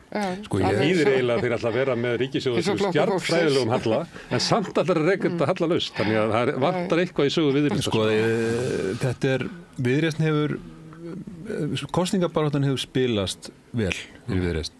Því að spjótin hafa staðið á Samfylkingunni og Samfylkingin átti í svona smá erfiðleikum en heldur glettilega sjósamt en Viðreisn í skjóli þar og svo eru ríkisstjórnin í miklu vandræðum að svara fyrir það og Viðreisn hefur notið góðs af því. Viðreisn hefur ekki þurft að segja mikið og ég held að þau veit ekki alveg sjálf okkur við erum með svona mikið vilki. En hvaða áhrif hafði Jón Gnarr inn í þetta? Já, ég held að hann hafi líka haft áhrif en þess að hann neutraliserar, sko það eru margir á vinstri kantinum hræddir við Viðreisn og Þorgerður talar enn svolítið mikið eins og gamall sjálfstæðismaður og svona, það er ennþá svona þessi taug sterk þarna og Jón hann neutralisera það það er fáið sem trúa því að hann sé sjálfstæðismaður og held að hann sé það alveg örugglega ekki og hans innkoma held ég að sé svolítið vanmyndin í þessu og ég held að fólk vilji frekar sjá hann á þingi heldur en á Bessastöðum sko. Ég held að fáir hafi séð það fyrir sér að hann væri góður þar. Hann var enda rísandi í kosningum. Já, rísandi, hann var mjög sterkt svona þak á hans fylgi þar sko. Og en ég held hins vegar að hann á sama hátt og fólki fannst það spennandi að hann færi inn í borgarstjórn Reykjavíkur og finnst fólkið alveg spennandi að hann fara á þing. Þannig að held að hann sé svolítið afl í þessu. En þau nota hann ekkert í kynningum? Nei, bara að hann sé þarna og það er líka galdurinn hjá Viðreisn núna í þessum daga sem eru til kosninga er að reyna að segja sem minnst og reyna bara að halda þessu fylgi. Og þetta minni mig aðeins á það, Björt framtíð, sínum tíma, flokkurinn sem ég stóð að, hann fóð með heimisgötum í könnunum á tímabili, var jafnvel stærsti flokkurinn, mældur, 25% eitthvað svona eins. Svo sáum við eitthvað tíma rýni á því hvað okkur fólk var að kjósa okkur og það fóð svolítið hann, þar sem að sá að það var alls konar misskilningur. Það var kjósendahópar sem við vorum ekkert endilega alveg sammála sko. Og þetta gerist líka sko, þegar það er flokkur sem að svona safnar fylgi á eitthvað svona svolítið óræðan hátt bara út af mómenti og stemmingu þá getur verið mjög mikilvægt að halda kjafti. Easy go. Það er flókið vegna þess að það er svona eins og fylgið sko leggist upp að bryggjuðinni. Ég man til dæmis að þegar þetta gerðist með Píratana að þá í staðin fyrir að vera svolítið svona líta á að það sé þannig að eitthvað fylgi sem að kemur og er að svona leita til okkar einhvern veginn að þá upplifðu að það komið til sín af því að það var 40% af þjóðinni sem var orðnir Píratar og þannig að Píratarnir fóru í kosningabaráttu og urðu alveg rosalega miklu Píratar og náðu þar leðandi ekki að landa þessu og ég held að Samfylkingin sé einhver leyti í þessari hættu líka að meta það að fylgi hafi komið út af sko breytingu í stefnunni og einhverjum nýjum áherslum. Ég er ekki svo viss um það að þetta skip hafi lagst að bryggja út af því sko. Ég held ekki sko. Ég held að þau hafi grætt mjög mikið á upplausn á vinstri vægnum. Fólk hefur svona farið taktist á Samfylkinguna frekar en að Katrínar fylgi fór yfir á Kristrúnu einhver leyti.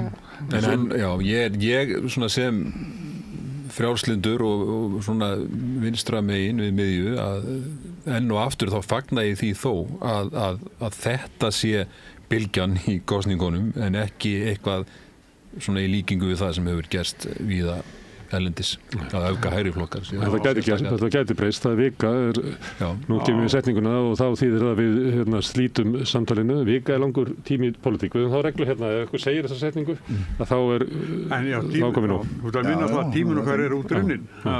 Þannig að við höfum vonað mönnum sem að hafa sagt þessa setningu æði oft. Ég var nú að rífast við Óla Harðar vin minn um hugtakið frjálslyndi. Mér finnst það vera mjög á svona huldu hvað það merkir eiginlega vegna þess að sko eins og ég hef nú reyndar sagt hér áður sko til dæmis sko bara með feminisma það er ekkert frjálslynd við feminisma ekki þær aðferðir sem að þeir boða en þetta er í öllum kosningaspám tekið inn sem faktor frjálslyndi og þannig að það er svona langaði mig til að spyrja þig Gumi sko hvernig þú talar því sem frjálslyndan í hvaða skilningi er það? Liberal, bara og mjög veist svona klassískan hátt svona þessi trú að til dæmis svona frjálst markastorg skoðana leiði til bestu niðurstöðu til dæmis trú á samstarfið fullvalda ríkja í Evrópusambandinu og ég hefði þá trú að það muni þrátt fyrir að það sé oft brösulegt að muni leiða til bestu niðurstöðunar þannig að þetta er svona nefni svona tvö dæmi svona lífsviðhorf sem ég aðhyllist og á mjög svona klassískan hátt sko. Spurði þið Óla út í þetta þegar það kemur þetta á eftir? Já. En ertu að halda þið fram að kvenfrelsisbarátta geta ekki farið saman með frjálslyndi? Það gerðist eitthvað Þóra Kristín og allt í einu að farið að berjast fyrir kvenfrelsi með boðum og bönnum.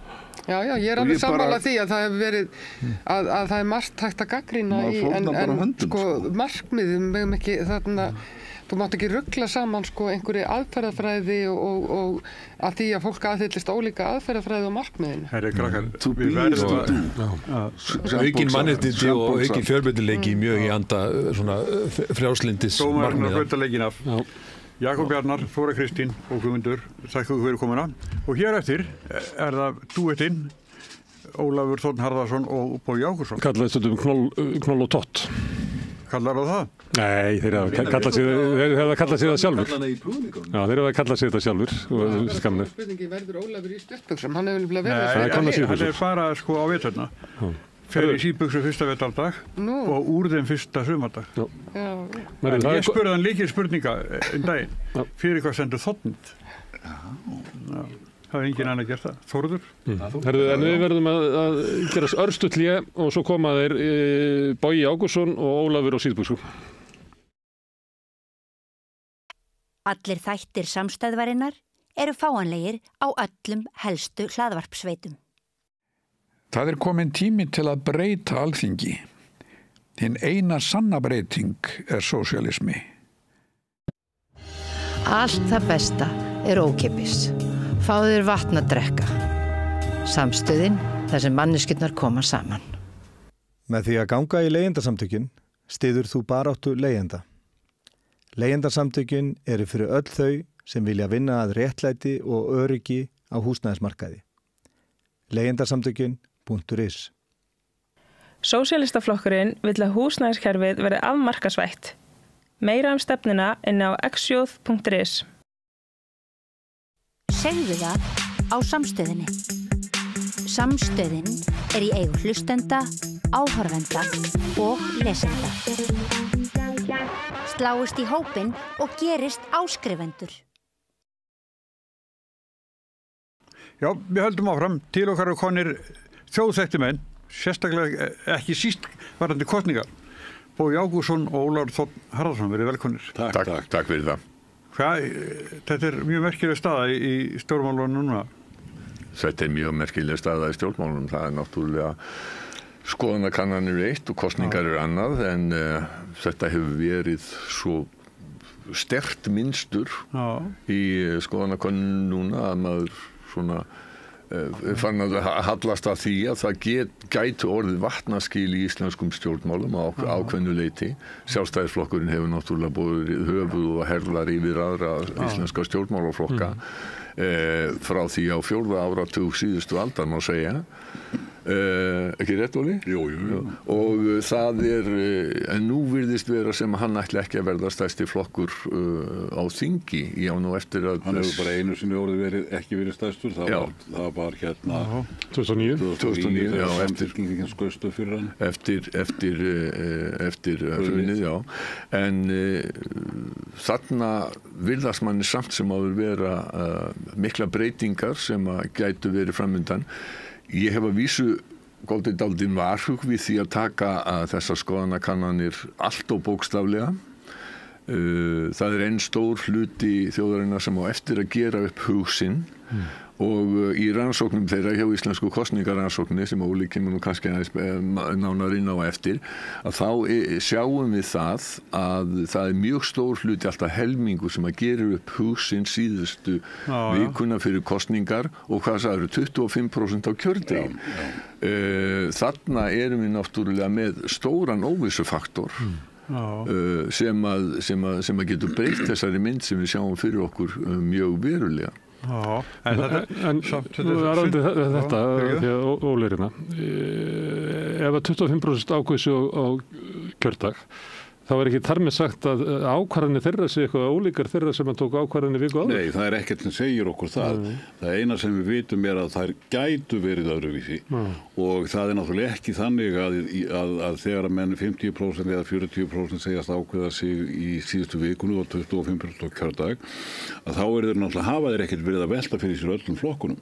Þeir hafa kannski verið að velta fyrir sér hvort þeir eiga að kjósa einn flokk eða annan, kannski þeir með 2 eða 3 sem að þeir eru að velta fyrir sér, en þeir vita alveg að það eru kannski 5-6 flokkar sem þeir ætla alls ekki að kjósa. Þannig að í rauninni held ég að það sé nú hérna líklegra að þó að 25% kjósendag ákveði sig á kjördag að það breyti niðurstöðunum venjulega ekkert mjög mikið frá því sem að síðustu kannanir fyrir kosningar gefa til kynna. En stundu kemur eitthvað svona moment sem að fylgja það getur gerst það. Flokkur fólksins 2017. Já, en samt var það nú ekki, menn held að það væri út af því að Inga Snæland brilleraði í foringjaþættinum En það voru nú samt ekki hreyfing nema upp á einhver 2% með við kannanirnar og það hins vegar bara var þannig að þá fór flokkur fólksins upp fyrir 5% þröskuldin, þannig að þessi 2% skiptu rosalega miklu máli. Það er eitt við ekki athygli á líka og það er það sem kemur fram í kosningaransókninni og nú ég sko að stela þrumunni frá Óla vegna þess að þetta hans verk og hans starfsmanna. Já, þú ert nú einn af fáum sem búin að lesa bókina. Ég verð nú að fá að sýna hér þessa merkilegu bók sem ég búin að boða hér í hverjum þættinum og fætur öðrum hjá okkur og loksins komin út. Við nefnilega reiknum ekki kosningu fyrir í vor og ætluðum bara að vera með þetta í rólegheitunum í janúar. Sem að bendi til þess að þið sé ekki alveg svona með þetta á hreinu. Nei, við erum náttúrulega ekki með neitt á hreinu. Nema bara hinar vísindalegu rannsóknir á fortíðinni. En við slóum í klárinn og þetta er núna komið. Það er ekki komin prentuð eintök ennþá, en það er hægt að kaupa prentuð eintök sem menn fá þá í byrjun desember hjá háskólaútgáfunni en menn geta fengið strax rafræna útgáfu af bókinni og ég held reyndar fyrir áhugamenn stjórnmál að þá sé mjög margt í þessari bók sem að gagnast þeim til að skilja viðhorf kjósendana og flokkana og í rauninni skilja af hverju við erum að sjá þessar breytingar og þessar strauma á fylginu sem við erum að sjá akkurat í þessum kosningum. Því að þó við séum ekki með nýjustu gögnin okkar séu frá kosningunum 2021 þá erum við með gögn úr íslensku kosningaransókninni alveg frá 1983 og þar getum við séð hvernig viðhorfin og fleira hefur verið að breytast en og meiri sig í einum kaflanum förum við svona, það er ekki sérstaklega gert fyrir Smára, að þá er farið yfir helstu þjóðfélagsbreytingar og breytingar á flokkum og kjósendum alveg frá 1930, 100 ára eftir í tíman. Ég veit að þú munt lesa þann kafla miklum áhuga. En ég ætla að segja ykkur eitthvað úr þessari merkilegu bók. Já. Fulltrúi lesenda hér. Já, mitt sko, svo bara lesi hér umsögnum bókina sem að birtist hér aftan á sko, að þá segir sko að hér er skýr innsýn í viðhorf og væntingar kjósenda til lýðræðisins og stjórnmála þáttöku undanfarna áratugi og bókin á ekki bara erindi til fræðimanna heldur og alls almennings, hún er í raun ómissandi fyrir allt áhuga fólk um stjórnmál. Það er nú kannski óþarf að segja í hvern við erum að vitna En Bogi, þú varst með þrumu? Nei, ég var ekki með neina þrumu. Ég sagði að stela mest af því sem ég hef að segja þessi máli er sko byggt á rannsóknum annara og ekki síst félaga professors Ólafs. En það er svo gaman að heyra þig segja það. Já, en það er sko það sem við vorum að tala um líka og höfum við verið að tala um er það að það er ólíklegt eins og Óli var í að rétt á hann, það er ólíklegt að fólk sé að hoppa á milli þó að sé ókvið að sé hoppa á milli, sko það hoppar enginn frá miðflokknum yfir á sósíalista í síðustu vikunni þannig að þær stóru línur eru nokkurn veginn komnar. Það er annað líka sem Óli hefur verið og það er þrjum að ég ætla að stela á honum, það er að hann hefur sko reiknað út frá kannunum og athugunum sko mengi til dæmis þeirra sem eru, getum við sagt íhaldsamir og svona þjóðernis hyggjumenn og til hægri stjórnmálum að það er svona það bil það sama en það getur deilst á milli flokka. Já, það er það bil þessi hópur virðist vera sem sé miklir markaðsinnar og líka þjóðlegir íhaldsmenn að þeir virðast vera svona í kringum 30% og það eru fyrst og fremst miðflokkurinn og sjálfstæðisflokkurinn sem að skipta þessu á milli sín og í síðustu kosningum þá fekk sjálfstæðisflokkurinn 25% af þessum kjósendum en miðflokkurinn með 5 núna í síðustu Gallup-könnuninni þá er sjálfstæðisflokkurinn með 16 og miðflokkurinn með 12, þannig að þeir eru samanlagt með 28%. Þeir eru ekki að stækka mikið. Þannig að þeir eru í rauninni það sem er að gerast og kemur skýrlega fram í þessari bók er að sko færslunar milli flokka, þær fara mjög mikið eftir hægri vinstri línum og líka í samræmi við þennan menningarás, þar sem við tölum annars vegar frjálslynda alþjóðasinna og hins vegar þjóðlega íhaldsmenn. Sumum líkar ekki að nota frjálslyndi í þessari merkingu. Þetta er svona félagslegt frjálslyndi. Ég hugsa að einhverjir miðflokksmenn myndu segja á öðrum endanum er þetta vógliðið og hinum endanum er ekki þjóðlegir íhaldsmenn, heldur þeir sem aðhyllast róttæka skynsemishyggju og menn með að kalla þetta hvað sem er fyrir mér. Sko. Málið er hins vegar að þetta er veruleiki sem að við sjáum í rannsóknunum að er fyrir hendi. Og menn eru sem sé að færa sig aðalega á milli flokkar sem eru tiltölulega líkir. Þetta er kannski ekki raunveruleiki, þetta er módel sem maður má nota til þess að skilja íslensk stjórnmál. Já, það er ágætlega orðað hjá þér. En þarna sjáum við einmitt mjög glögglega að miðflokkurinn og sjálfstæðisflokkurinn, þeir eru á sömu miðum, þeir eru að fiska á kjósendur með svipaðar skoðanir, en þeir eru að fiska eiginlega ekki neitt á vinstri miðunum og þeir eru að fiska lítið á miðjumiðunum. Það í rauninni það helsta sem maður tekur eftir er að í fylgi miðflokksins núna reyndar áhugavert að stærstir eða 40% af kjósendum miðflokksins núna þeir eru að koma frá sjálfstæðisflokknum en 20% af þeim eru að koma frá Framsókn, þannig að það er svolítið streymi. En þessi hægri þessi búbla eða þetta mengi harðra markaðsinna og þjóðlegra íhaldsmanna, þessi flokkar virðast mjög lítið vera að tegja sig út yfir það. Og það er enda líka mjög áhugavert að skoða áherslur þessara tveggja flokka í kosningabaráttunni. Því að mér sýnist að þeir hafi fyrst og fremst verið að predika yfir söfnuðinum. Þeirra málflutningur hafi fyrst og fremst beinst að þessum 30% sem að eru bæði markasinnar og líka þjóðlegir íhaldsmenn. Þeir hafa lagt mikla áherslu á að lækka skatta og minnka ríkisumsvif. Þeir hafa lagt mikla áherslu á að hælisleitendur sérstaklega og kannski innflytjendur almennt séu alveg umtalsvert vandamál í íslensku samfélagi. Undir þetta hafa engir aðrir flokkar tekið nema þá kannski örflokkarnir tveir og í foringjaumræðunum daginn þá var það alveg skýrt að bæði Þorgerður Katrín og Sigurður Ingi voru að saka sjálfstæðisflokkinn og miðflokkinn það að með því að segja að hælisleitendamálin væru svona mikið vandamál þá væru þau bara að ýta undir útlendingaandúð, almenna útlendingaandúð í landinu. Þannig að þarna hafa miðflokkurinn og sjálfstæðisflokkurinn verið dálítið sér á partí. Sigurður Ingi nefndir enda flokk fólksins og samfylkinguna líka. Já, ég held nú ekki að samfylkingin hafi mikið skammað samfylkinguna en kannski eitthvað. En flokkur fólksins var líka skammaður. En síðan er það líka mjög athyglisvert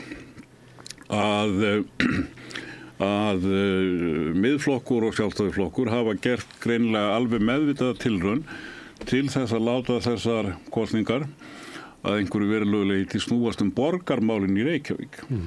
Og núna alveg upp á síðkastið þá hefur verið ráðist sérstaklega gegn Degi B. Eggertssyni. Núna í dag og í gær verið alveg sérstaklega rótarlegar auglýsingar gegn Degi B. Eggertssyni persónulega. Og það er í rauninni mjög athyglisvert vegna þess að neikvæðar auglýsingar af þessu tagi hafa ekki mikið sést í íslenskri pólitík hingað til. 1996 þegar Ólafur Ragnar var í forsetaframboði þá voru birtar neikvæðar auglýsingar hann sem að við sáum í könnunum að stór hluti kjósenda talda væri réttmætar hans pólitísku fortíð sem að líkaði ekki vel. en hins vegar mislíkaði eiginlega langflestum kjósendum mislíkaði þessi aðferð og það voru nú sára fáir sem sagði að það var skipt skoðun út af þessum auglýsingum en þeir örfáir sem gerðu það þeir höfðu allir farið á Óla Ragnar. Nú síðan var þetta 2016 eða 17 þegar komu nafnlausar auglýsingar skattakötu og ég hef aldrei, sumir hafa haldið að þetta hefði haft einhver áhrif og fylgi Vinstri grænna af því það var minna í kosningunum heldur en í einhverjum skoðanakönnunum áður. Ég trúi því alls ekki. Ég held að það hafi verið aðrir þættir sem réðu því að Vinstri græn voru lægri heldur en skoðanakannanirnar gáfu til kynna. Því að ég var ákaflega erfitt með að trúa því að það að einhverjir hægri menn hafi verið að reyna að klína uppnefninu skattakata á Katrínu Jakobsdóttur þá hafi það haft nokkur minnstu áhrif á þá kjósendur sem á annað borð gátu hugsa sér að kjósa VG. Þarna var verið að predika fyrir söfnuðin og þetta er sérstaklega áhugavert með dag ef við skoðum að því að við vitum náttúrulega að hann er mjög óvinsæll hjá þessu hægra mengi, gríðarlega óvinsæll, en er hann óvinsæll annar staðar. Við höfum nýja könnun frá Maskínu það hvað menn myndu kjósa í borgarstjórnarkosningum ef að þær færu fram núna. Og það er mjög merkilegar niðurstöður. Þar hefur meirihlutin, fjóraflokka meirihlutin aðeins látið undan síga en hann er ennþá með 51%. Samfylkingin, hún í borginni fekk 21%, fengi núna 25%. Sjálfstæðisflokkurinn fekk 25, fengi núna 23. Viðreisn fekk 5, fengi núna 15. Það er nú líklega áhrif af landsmálunum. Það getur verið það, en þetta ber ekki með þess sem sósíalistar reyndar að gera það fyrir því smálminu. Að sósíalistar þeir sem sé fengu 8 síðast en fá 10 núna. Það er stærsti flokkurinn í borginni. Það er framsóknarflokkurinn sem að hrynur í borginni. Hann er með 3% núna og var með 19% síðast. En til viðbótar þessu, af því menn halda að það sé alveg sérstaklega öflugt að ráðast svona á dag til þess að fá fylgi væntanlega frá Samfylkingunni, Miðflokkurinn og Sjálfstæðisflokkurinn eru nú að fá eiginlega ekkert fylgi frá Samfylkingunni eins og ég var búin að nefna að það var líka spurt í þessari könnun hvaða borgarfulltrúi hefur staðið sér best og sá sem ég veit alveg hver það var náttúrulega ykkar kona Sanna það voru 25% sem nefndu hana stórkostlegt afrek mikið afrek hjá Sönnu en það er hún náttúrulega mjög öflugur talsmaður en hver kemur í öðru sæti með 21%?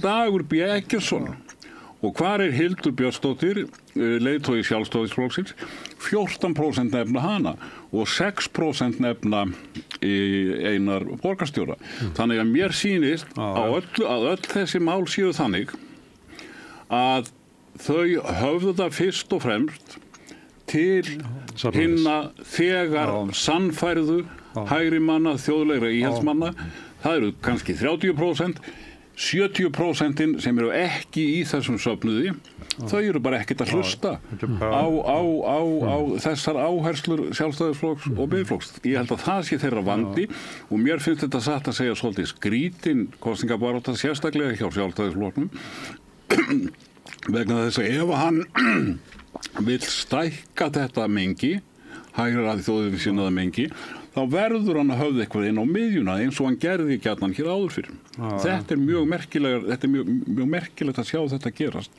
En eins og staðan í þessum málum núna, er ekki, þá eru að horfa fram á einhver úrslita í þessu kosningum sem gjör ólíkt því sem áður séð. Það má svo sem segja það að mörgu leyti eins og við vorum að tala áðan að það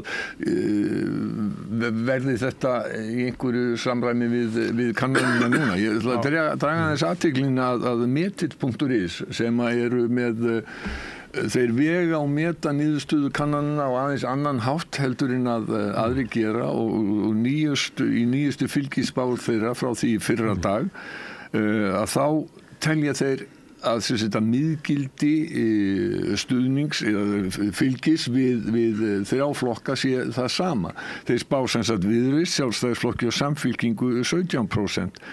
Og svo þar á eftir kemur flokkur fólksins með 13. Ég gef ekki mikið út af þessu útreikningametils vegna þess að það virðist að þetta eru tölvukallar sem að taka niðurstöður kannana, bera það saman síðan við frávik frá könnunum að kosningum og þetta er svona þetta er svona, stundum við gett grína svona línulegur jöfnur, það getur verið svo hættuleg að reikna með því að þróunni verði bara endanust alltaf svo sama. Þetta er ekki ráð fyrir því að heimurinn sé alltaf eins og þess vegna verði niðurstöðunar í þessum kosningum sama fráviki og var síðast og ég get alveg lofað ykkur því að svo verður ekki. Nei, það er nú gott að þú lofar því sko. Ég vildi hins vegar bæta við, já, nú gott að fá eitthvað kosningalofur. Við hermum það kannski. Þessi aðferð Meitils hefur bæði kosti og galla. Hún hins vegar hún hefur alþekktar fyrirmyndir, til dæmis Nate Silver í Bandaríkjunum sem hefur nú verið ansi glöggur að spá fyrir kosningaúrslitin, þó menn segja að þetta hafi verið allt vitlaust núna, þá er það bara rangt. En það byggir á mikil mati á ólíkum sögu sem að ég sé ekki að Meitil sé með. Nei, jú, hann er með eitthvað á sögu Nei, þú þarf að meta sögunar. Já. Það er ekki tölvumannin meta söguna. Það eru 2 stjórnmálafræðingar með honum í þessu sem eru að hjálpa honum.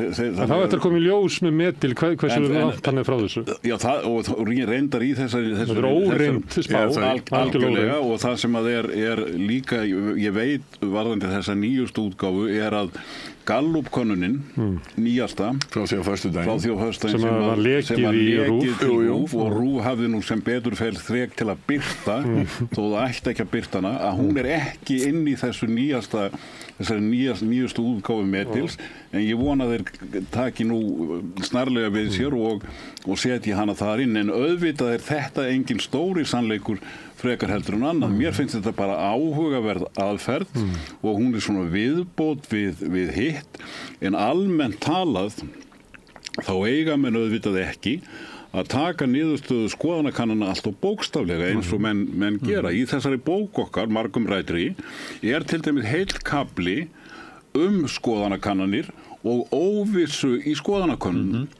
og að meðaltali hefur í síðustu kosningum meðalskekkjan hjá Maskínu eða sérstaklega hjá Maskínu og Gallup sem hafa verið miklu nær úrslitunum heldur en prósent sem oft öðruvísi heldur en hinnir, að meðalskekkjan hefur verið kannski svona 2% sem bara býsna gott. Að vísu kerfisbundin hafa Samfylkingin og Píratarnir verið aðeins ofmældir, Framsókn, Sjálfstæðisflokkur og Flokkur fólksins vanmetnir, en þarna erum við að undirstrika að það óvissa. Þetta skoðanakannir eru ekki nákvæmnisvísindi og þetta alveg sérstaklega mikilvægt fyrir ef menn eru að hugsa flokkana sem að núna eru sitt hvorum megin, stundum fyrir ofan 5% þröskuldin og stundum fyrir neðanan. Í fyrsta lagi þá geta þessir flokkar, þó þeir lendi undir 5% og fá engin jöfnunarsæti, þá geta þeir fengið kjördæmakosinn þingmenn. Og ef það gerist, þá eru atkvæði þeirra ekki döð. Það fá svolítið mikið fylgi til þess. Hvað segirðu? Já, en við höfum séð það við höfum séð það í einhverjum könnunum bæði að sósíalistar hafi verið undir 5 og fengið kjördæmakosinn mann. Það hefur líka gilt VG og það hefur líka gilt Píratana. En aðalmálið hér það að í fyrsta skipti eða í næst fyrsta skipti sáum við svokallaða taktíska kosningu í forsetakosningunum síðustu, þar sem þú kýst ekki þann besta eða þann sem þér finnst bestur, heldur kýstu þann næst besta. Það höfum við aldrei séð áður í kosningum á Íslandi. Ég verð þó að nefna fyrir Gunnar Smára, sögumannin, að við getum sagt að það hafi kannski verið taktísk kosning í alþingiskosningunum 1956 þegar að hræðslubandalagi svokallaða var við lýði og framsóknarflokkurinn hvatti sína kjósendur í bæjunum til að kjósa alþýðuflokkinn og kratarnir í sveitunum sem voru nú reyndar fáir áttu að kjósa Framsóknarflokkinn þar sem hann var að keppa við Sjálfstæðisflokkinn og þeir ætluðu að fá hreinan meirihluta á þingi út á svona þriðjungatkvæðana og þeir fenguðu þriðjungatkvæðana. Það dugði ekki alveg til að fá hreinan meirihluta en það munaði mjög litlu. En varðandi minni flokkana, ef þú ætlar að kjósa taktískt, þannig að þú hættir við að kjósa flokkinn sem þú vilt helst af því þú heldur að hann verði undir 5% og kýst frekar einhvern annan sem þú heldur að sé örugglega yfir 5%, að þá nú staðreyndin bara svo að fyrir rökvísan kjósanda sem í þessari stöðu að velta fyrir sér að kjósa taktískt, hann hefur bara ekki nægilegar upplýsingar til þess að geta tekið skynsamlega ákvörðun. Flokkur sem að mælast með 3%, hann gæti verið með 6 eða 7%. En ekki í öllum könnunum bara frá því síðan vor. Líkurnar eru náttúrulega... Svo ég tala nú bara VG. VG hefur ekki verið inn á þingi síðan í maí. Nei, við erum kannski meira að tala Pírata. En ég bara að undirstrika óvissuna og sá sem ætlar að ganga að því vísu að VG komist ekki yfir 5%, hann hefur bara ekki nægileg gögn til að fullyrða það.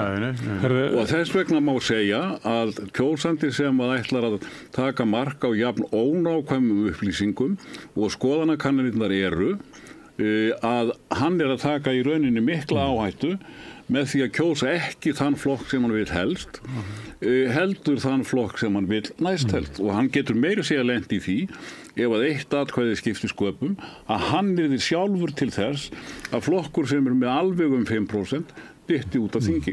En að því að þið munið svo langt og bókin nær til 83 sem voru náttúrulega merkilega kosningar þá bandalega jafnaðarmanna og kvennalistin að mæta á svið. Stórmerkilega kosningar. Báðir þessir flokkar fengu 87 líka þegar borgarflokkurinn kemur. Já, ég ætlaði nú að tala um 87 sko. Náttúrulega mjög merkilt þá koma 2 nýjir flokkarinn bandalega jafnaðarmanna sem lifði nú stutt en kvennalistin sem að lifði 4 kjörtímabil en 87 voru síðan tímamóta kosningar í þeim skilningi að þá fengu borgaraflokkurinn yfir 10% og kvennalistin líka yfir 10%, þannig að þá voru þetta sko, þar var gengi fjórflokksins verra heldur að það hafði nokkuð tíman verið áður. Síðan þótti aftur svolítið í sama farið og það ekki fyrir nettir hrun sem við höfum þessa nýju mynd sem glögglega farið í gegnum í bókinni, þar sem að sko samanlagt fylgi fjórflokksins komið niður í kannski 64% og það eiginlega núna stefnir í það að það gæti orðið enn lægra. Það sem ég langaði að fletta upp í ykkur að núna augljóslega að viðreisn í svona uppstreymi. Það bara gengur allt í hæginn einhvern veginn og þeir eru svona í uppstreymi. Og nú það farin í síðustu vikuna og við þekkjum svona uppstreymi eins og 2013 að þegar EFTA-dómstóllinn dómurinn kemur og það bara fer fylgi frá Sjálfstæðisflokknum yfir á Framsókn og á 3 mánuðum úr 15% í dag 25. Já, fyrst og fremst bara síðustu vikurnar, það gríðarlegt uppstreymi. 87, ég man eftir því þetta kosningarnar sem að Jón Baldvin var að leiða Alþýðuflokkinn og fór í hringinn í kringum landið og hverjir eiga Ísland og mikið uppstreymi. Það var allt innu klofnar Sjálfstæðisflokkurinn og borgarflokkur verður til og svona talandi að stela þraumunni og svona. Jón heldur. Það var nú meira heldur málefnur ágreiningu sem var þar á ferðinni þegar borgarflokkunni verður til. Já, en það svona skemmti fyrir þessu uppstreymi sem að leit út fyrir að Alþýðuflokkurinn myndi vinna stórkostlega sigur sem að síðan kannski kom ekki alveg. Jón Baldvin heldur að Albert hafi stólið þessu frá sér sko, en hins vegar vitum við nú að borgarflokkurinn var fyrst og fremst klofningsflokkur út úr Sjálfstæðisflokknum. Það að segja það bil 70% þeirra sem kusu borgarflokkinn, þeir hafðu kosið Sjálfstæðisflokkinn í kosningunum og undan. Þetta allt öðruvísi heldur en til dæmis með Viðreisn 2016 þegar hún bauð fyrst fram. Foringjarnir þar voru ýmsir úr Sjálfstæðisflokknum, en ef við skoðum fylgi Viðreisnar í þeim kosningum, þá kom tæpur þriðjungur frá Sjálfstæðisflokknum og tæpur þriðjungur frá Samfylkingunni. Þannig að Viðreisn var að höfða bæði til hægri og vinstri kjósenda og hún enn að gera það. Ef við skoðum þetta núna, hvaðan kemur fylgi Viðreisnar, þá koma kemur þriðjungur frá þeim sem kusu verið líka síðast, þriðjungur kemur frá Sjálfstæðisflokki og Framsóknarflokki og þá ég að miða við maskínukönnun, frá vinstri flokkunum, vinstri grænum, Pírötum og Samfylkingunni koma 28%. Það að segja að það þriðjungur sem að koma frá hægri og þriðjungur að koma til vinstri og þetta rímar mjög vel við það að þegar við skoðum hvaða viðhorf kjósendur Viðreisnar höfðu til hægri vinstri málefna árið 2021 þá voru þeir mjög nálægt miðjunni eins og Framsóknarflokkurinn og Flokkur fólksins og miklu nær miðjunni heldur en kjósendur Sjálfstæðisflokksins og kjósendur Miðflokksins sem voru langlengst til hægri í þessum viðhorfum á félagshyggju ás markaðsás. Þannig að þetta Viðreisn þarfandi hægri forysta sem situr uppi með félagshyggju kjósendur. Já, það eru þín orð. Sko, skilgreiningin komin frá kjósendum flokkana. Þannig að við skulum Pírata segir þetta stundum að kjósendur okkar eru frekar félagshyggju megin þess vegna stefna okkar félagshyggju megin. Það kemur heim og saman við kosningarannsóknina. Píratar eru af kjósendum taldir vinstri flokkur. Kjósendur þeirra eru vinstri sinnaðir. Þetta minnir mig á það að þegar kvennalistin kom fram þá var ég að spurja líka kjósendur kvennalistans hvort þið væru til hægri eða vinstri en kvennalistin sagðist hvorki vera til hægri í vinstri og þær voru vinkonur mínar í kvennalistanum voru alltaf að skamma mig fyrir að vera með þennan úrelta kvarða en kjósendur voru alveg tilbúnir til að segja hvað kvennalistin væri. Þeir sögðu auðvitað að hann væri til vinstri og auðvitað var hann til vinstri. Það eitt líka sem hefur verið talað mikið núna og bent á í alþjóðlegu samhengi og það þessi tilhneiging að refsa þeim sem að sitja við völd. Og þetta alveg rétt og við getum séð þetta í Bandaríkjunum, við sáum þetta sérstaklega skýrt í Breitlandi það sem að fylgi Íhaldsflokksins hrundi og hafði raunar verið að láta mjög lengi þar á undan þegar flokkurinn hafði klárlega mist tengsl við þjóðina og síðan gerist það mjög skömmu eftir að verkamannaflokkurinn tekur við í Breitlandi, hann í rauninni búinn að missa kjósendur sínar á stóru leyti öfugt við það sem að gerðist 1997 þegar Tony Blair var forsætisráðherra hann hélt þessu fylgi og vann þrennar kosningar í röð. Þetta ekkert nýtt á Íslandi. Frá því 1963 ef maður rétt og leiðir þetta með Óli, þá hefur það einu sinni gerst að stjórnarflokkar samanlagt hafi bætt við sig fylgi í öllum kosningum síðan 1963 og það 2021 og það eru sérstakar kosningar og sérstakar skýringar á því og það að sjálfsögðu vegna pestarinnar. Það heimsfaraldurinn sem gerir það að verkum að þá kemur þetta sem stundum sagt rally around the flag effekt sem talaðum í bókinni já nema hvað þegar fólk þyrpist til stuðnings stjórnvöldum í krísu þannig að þetta ekkert nýtt að stjórnarflokkar tapi fylgi. Ég tók þetta saman að því að það var svo ótrúleg könnun prósent þar sem að Framsóknarflokkurinn og VG eru báðir utan og Sjálfstæðisflokkurinn með 8 þingmenn. Þannig að ríkisstjórnin væri að fara úr 38 niður í 8. Þá tók ég saman hvað hefði verið mikil höfnun í þingmönnum talið á ríkisstjórn og þá það til dæmis ríkisstjórnin 2013 sem var nú sögum. Það mesta tap ríkisstjórnflokka. Það var 80 þingmenn bara. Mesta tapið 78. Ég fór ekki svo langt, ég fór til 1983, ég held að þú ætlaði bara að vera með það í bókinni. En 2017 eru 12 þingmenn, það svolítið mikið. En núna stefnir í að þetta met verði líklega slegið. Það mjög líklegt að samanlagt fylgi stjórnarflokkana verði falli meira heldur 80 þingmenn. Það getur alveg gerð miðað við kannanirnar þá met Samfylkingar og Vinstri grænna í tapi frá 2013 og það bara í stór hættu en það ekki öruggt. En svo þannig að því að nefni þetta með að ég má aðeins klára því að svo fór ég að skoða tímana þar á undan að þá þetta bara ríkisstjórnin að missa kannski 4 þingmenn og 5 þingmenn þannig að þess að sveifla bara eftir hrun þá allt í nú bara byrja báturinn að fara svona Það eins og kjölfestuna vanti pínulítið að þessu litinu til sko. Að því að þú varst að vísa í það sem að yrði líklega niðurstöðu kosningarna, þá öfugt við þig Smári, þá held ég að hvorki Ólafur ég viljum gefa neinn loforð það hvernig það farið sko.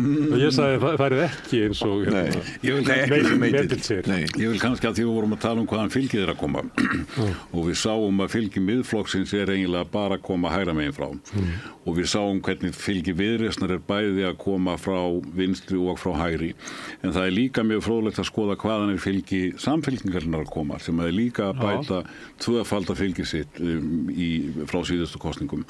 Þar það þannig að 42% samkvæmt maskinu kusu líka Samfylkinguna 2021. Frá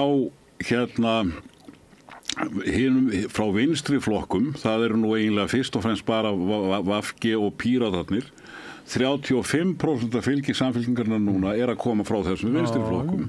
Frá flokkum hægra megin við miðjuna, þá Samfylkingin núna eða eru 16% af fylgi Samfylkingarinnar núna að koma frá Framsókn og Viðreisn, flokkunum sem eru rétt hægra megin við miðju. Hvað Samfylkingarna að fá frá kjósendum Miðflokks og Sjálfstæðisflokks? Eiginlega ekki neitt. Þannig að þarna fáum við líka skýrt mynstur. Í síðustu kosningum var Samfylkingin fyrst og fremst, eða nánast eingöngu, fyrst og fremst skulum við segja, að skiptast á kjósendum við flokka sem voru líka vinstra megin við miðju.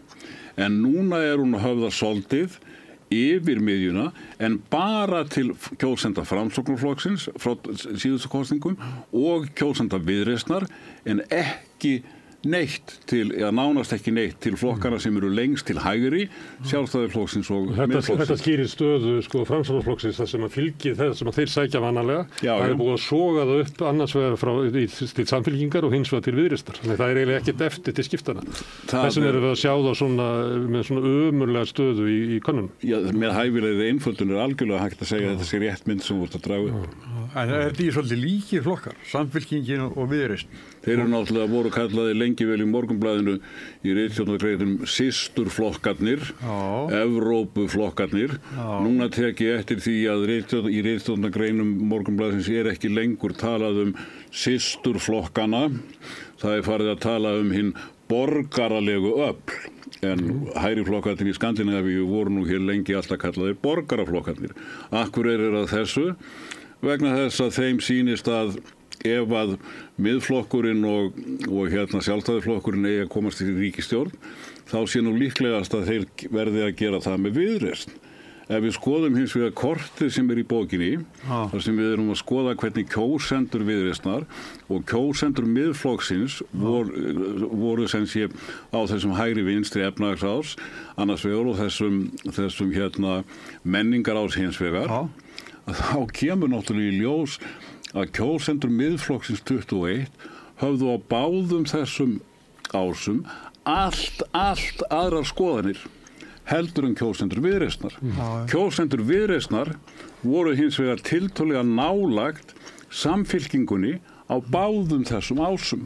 Þannig að ef að þessir flokkar ætluðu að mynda ríkisstjórn út frá því hvað þeirra eigin kjósendum 2021 fannst málefnin, þá liggur beint við að Viðreisn og Samfylking gætu átt heima í sömu ríkisstjórn, en jafnframt að það virtist algjörlega fráleitt að Viðreisn færi í stjórn með Miðflokknum, ef menn vilja láta málefnin og viðhorf kjósendanna ráða því hvers konar ríkisstjórn menn vilja mynda. En við vitum náttúrulega á Íslandi þá hafa náttúrulega alls konar ríkisstjórnir verið myndaðar. Við höfum allir ganga óbundið til kosninga, en stjórnarmynstur hafa náttúrulega verið samt miklu algengari heldur en önnur, og ég held að núna séu nánast allir, bæði stjórnmálamenn og kjósendur, komnir á þá skoðun að það sé ekki mjög gáfulegt að mynda ríkisstjórn þar sem að flokkarnir eru ósammála eiginlega allt.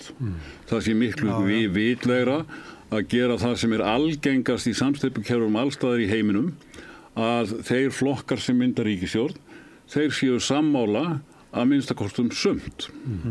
Já, þó ekki meira. Komandi vika vika kappræna. Það verður í Mogganum og Heimildi verður með og Stöð 2 og RÚV. Hvaða máli skiptir þetta? Er þetta do or die fyrir sumaflokka? Ég veit það ekki. Það er ekki að mæla það? Nei, við getum ekki mælt nákvæmlega áhrif af kappræðum. Almennt tala held ég að það minnst mín tilfinning að venjulega skipta kappræðurnar og sérstaklega í þingkostningum, það er kannski meira í forsetakostningum, persónukjöri, að venjulega skipti umræðurnar til dæmis daginn fyrir kjördag ekki mjög miklu máli. En það er það yfirleitt þannig að eiginlega allir, eins og Smári til dæmis í síðustu kosningum, að eiginlega allir standa sig vel. Það í rauninni helstu undantekningar eru ef einhver einn brillerar, eins og sumir telja að Inga Sæland hafi gert þetta 2016, held ég, og tekið það toga flokkinu upp þessi krúsíal 2% sem að þurfti, eða einhver gerir algjörlega í buxurnar. Manstu eftir því? Nei, ég man ekki eftir því í íslenskum kosningum, menn eru náttúrulega misgóðir. Stundum er fólk alveg búið á því og það er orðið svona hálf orkulítið. Já, eðlilega. Standa upp á endan í 1,5 tíma. Já. 2 tíma. Já, 2 tíma. Ég var með ónýta mjöðum og ég var í alvörinu að hugsa að fara að bráða vaktina á eftir. Ég trúi þessu, þetta er mikið á frambjóðendurlagt eða fóringjarna lagt að þurfa að standa svona og síðan erum við náttúrulega búnir að vera eins og útspýtt hundskinn í þessari miklu lýðræðisveislu sem að kosningabaráttan er. Og það sem hefur breyst að sjálfsögðu á undanförnum árum er það að það er ekki bara hinni hefðbundnu fjölmiðlar, það er ekki bara sjónvarpsstöðvarnar og Stöð 2 heldur og er ekki bara stöð eins og Samstöðin sem hefur bæst í þessa flóru, heldur eru dagblöðin komið með og heimildin komið með slíkt og síðan eru þessi óteljandi podcast sem eru þannig að frambjóðendur hafa verið eins og útspýtt hundskinn og verða í komandi viku. Svo eitt í viðbót sem er að því að nú er þetta að vera með streymi, þannig að það er ASÍ með streymi og SA og Samtök iðnaðarins og bændurnir og umhverfisinnar og landvernd og þannig það eru þú veist kannski mörg streymi á dag af kappræðum. Ég stjórnaði fundi út í háskóla núna sem að Varberg og Alþjóðamálastofnun háskólans var með og því var streymt það var fullur salur en kannski hafa verið 10 sinnum fleiri sem hafa verið horfa á það og er ennþá að horfa á það því að ég fæ stundur svona eitthvað tengt þessum fundi en fólk er ennþá að tína upp þessi streymi. Þannig ég hugsa þetta eru aldrei verið meira þetta eru eins og að talað að þegar þið fóru eins og lest og voru með fundi út í kjördæmanum. Þetta er ekki minna núna. Ég vildi segja bara að mér finnst þessi kosningabarátta hafa verið mjög skemmtileg og mér finnst það mikilvægur partur af þessari lýðræðisveislu sem að þetta á að vera er einmitt hvað það eru fjölbreyttir aðilar og hvað það eru margir þættir og fjölbreytilegir á alls konar miðlum og enginn, ég sem að nú meir og minna allan daginn að fylgjast með þessu nema þegar ég var að prófarka að lesa bókina sem ég var nú að gera fram til morgun síðustu vikurnar að það kemst enginn yfir að horfa á þetta allt en þetta er mjög jákvætt að það sé svona mikil kynning á frambjóðendum og flokkunum þeirra. Og stefnumálum flokkana. Og stefnumálunum, það kemur nú meðal annars fram í þessari bók sem að sumir hafa ekki trúað þegar að spurt hvað skiptir mestu máli þegar að kjósendur velja sér flokk. Þarna er það bara svart á hvítu. Það eru málefnin sem skipta meira máli heldur nokkur annar einn þáttur. Og þessi kosningabarátta hún hefur mestanpart verið málefnuleg þó hefur borið meira á skítkasti í aðra flokka heldur en var 2021 þar sem það var eiginlega ekkert þetta og í bókinni þá er mjög skemmtileg yfirferð sem hann Jón Gunnar hefur tekið saman sem með fjölmiðla hlutan hjá okkur að þarna eru fullt af myndum af heilsíðu auglýsingum í dagblöðunum rétt fyrir kosningar alveg frá því 1990 og þar sér maður breytingar. Í gömlu auglýsingunum var meiri texti, hann hefur minnkað og meiri áhersla á myndir af foringjunum eða eitthvað svoleiðis, en það sem kom mér á óvart var það að þessar dagblaða auglýsingar neikvæðni hefur minnkað frá því á síðasta áratug síðustu aldar þangað til núna. Það er að segja hér fyrir aldamótin þá voru bara töluvert algengar auglýsingar sem að voru að vara við vinstri stjórn, kratarnir með mynd af múrvegg þar sem að hérna var verið að múra Ísland inni að því þeir vildi ekki fara í Evrópusambandið og þannig sem sé neikvæðar auglýsingar en þær voru eiginlega alveg horfnar og ég verð að segja að ég saknaði þess ekki að við hlaupum ekki eftir þeirri óheilla þróun sem hefur orðið í Bandaríkjunum að auglýsingar séu meir og minna neikvæðar, oft hreinar lygar og níð og nagg andstæðingin frekar heldur en að reyna að útskýra fyrir kjósendum af hverju er ég og minn flokkur besti flokkurinn sem þeir eigið að kjósa. Það eru eðlileg stjórnmál. Þetta er oft notað líka bara til þess að skapa einhverja svona tortryggni og fleiri og draga úr kjörsókn. Það er ekki endilega gert með því hugafæri að þú trúir því sem er verið að segja í auglýsingunni heldur að segja, nú dagur, það er eitthvað að dagi, þannig að ég veit ekki alveg með dag eitthvað. Það er bara, þetta er notað þannig líka, sko. Það er eitt sem Óli var að vísa til hérna rétt áðan sem er, sko, málefni skipta langmestu máli, en þá er líka ef við erum að skoða hvaða málefni það eru sem að þá er eitt af því að ég var nú að vísa til þessa fundar sem að ég stjórnaði ásamt að Rakel Þorbergsdóttur og rétt að geta þess að ég var ekki þarna einn að utanríkismál og afstöðu flokkana og frambúða til utanríkismála og svona alþjóðatengsla Íslendinga. Það skipar voðalega lítinn sess í þessari kosningabaráttu. Það var kannski helst afstæðan til Evrópusambandsins og mögulega áframhaldandi aðildarviðræðna við Evrópusambandi. Það er eiginlega það eina. Sko, það virtust allir flokkarnir vera sammála nema VG og sósíalistar aðild Íslands að Atlantshafsbandalaginu.